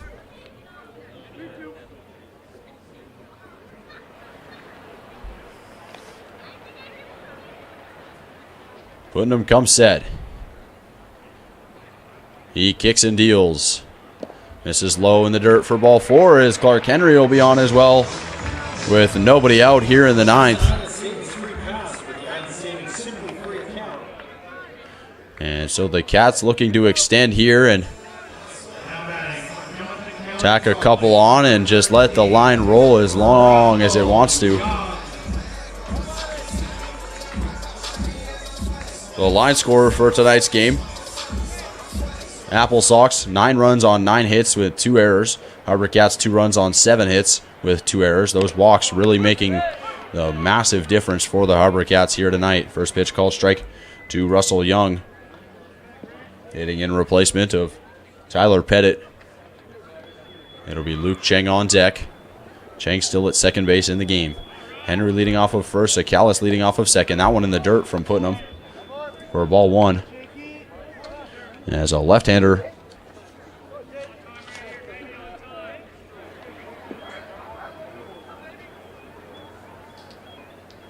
Warming up in the bullpen for the AppleSox.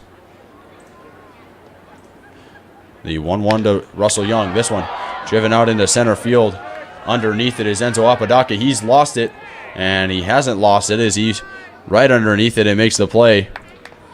He tried to get Michael Sakalis lost at second base so he could double him up, but Sakalis wary of Apodaca's antics. And so to the plate comes Luke Cheng.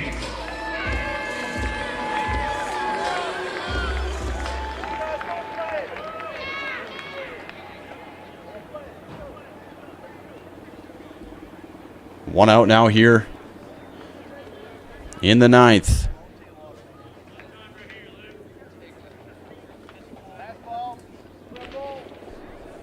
HarbourCats down to their final 2 outs. Down 7 here in the bottom half of the 9th. So Callis leads from second. Henry leads from first. Check swing, and no he didn't, says first place umpire Ethan McNamara for ball 2. So Cheng in control of the at-bat.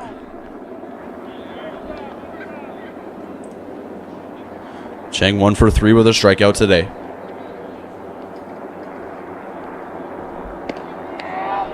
Big swing and a miss from Luke Cheng there for strike one. Putnam 55 pitches in 2 1/3 for the AppleSox in relief. 35 strikes. Putnam has 5 strikeouts in those 2 1/3 as he throws that one away. And it gets by for a wild pitch. Both runners will advance. And the count now to 3-1.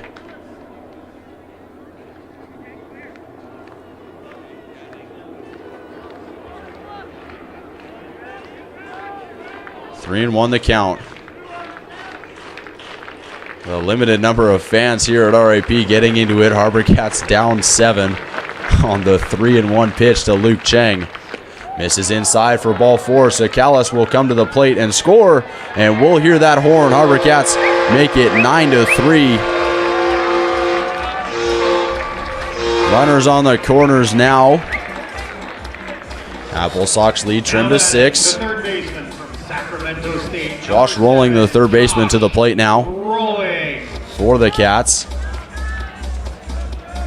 As head coach Mitch Davidson out to chat with Jake Putnam on the mound. While we have a second here, we'd like to thank our broadcast partners, BCLC, as well as Dodds Furniture and Mattress. A big thank you to them, as well as a big thank you to Shaw and all those watching on Shaw TV tonight. Thank you for tuning in to HarbourCats Baseball from Wilson's Group Stadium at Royal Athletic Park.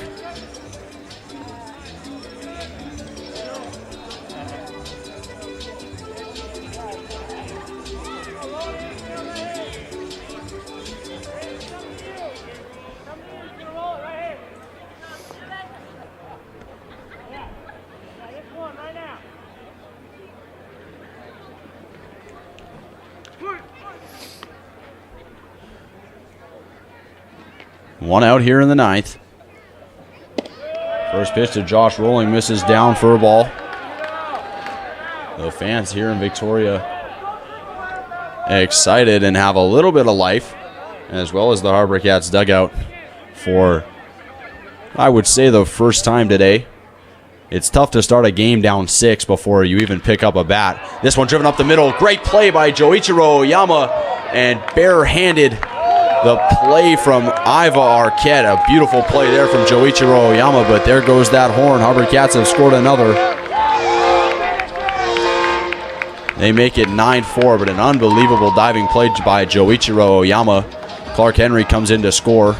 Now batting, the And Rolling will reach on the fielder's choice. Number 20, Noah Sudica. In an almost poetic fashion, Josh Rolling drove a single at nearly the same spot past Joichiro Oyama earlier in this game, and this time Joichiro Oyama flashes the leather and makes the play up the middle to take the base hit away from the third baseman Rolling.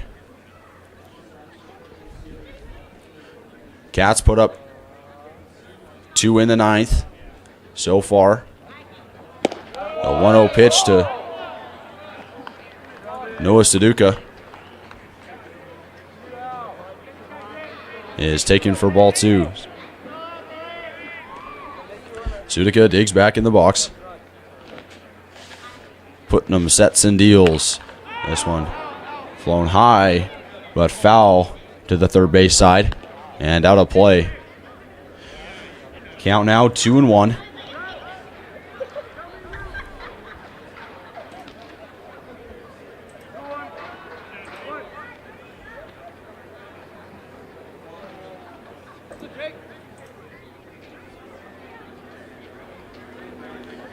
The 2-1 pitch popped high and out of play as Jake Putnam goes chasing.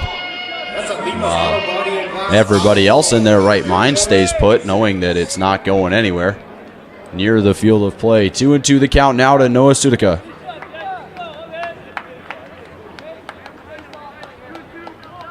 Josh Rolling leads off of first.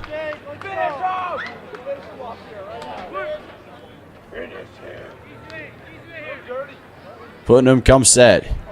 He kicks and deals. Sudica hits one over to Iva Arquette at short. Arquette tries to go to second, but safe is Josh Rolling and called out by the third base umpire, Scott Eckert. It wasn't even close. And Eckert ends the series. And head coach Todd Haney over to have a chat with Scott Eckert as he heads off the field. And that'll be the ball game. AppleSox win this one and take the rubber match of the series on this Thursday night, 9-4. AppleSox with 9 runs on 9 hits and 2 errors. HarbourCats with 4 runs on 7 hits and 2 errors. A big thank you to all of you who tuned in to HarbourCats baseball tonight. Thank you to our production staff, Derek and Brianna on the cameras, and Chris Jaycox, our producer. I'm Zach Swanson. Thank you so much for tuning in to HarbourCats baseball. Our next broadcast will come to you on Tuesday, June 28th. That'll be a Tuesday, Wednesday, Thursday series against the Cowlitz Black Bears. HarbourCats heading to Ridgefield for the weekend. Thank you so much for tuning in, and we will see you next week for the HarbourCats series against the Cowlitz Black Bears here on HarbourCats TV. Thanks once again for joining us for HarbourCats baseball, and we'll see you next Tuesday.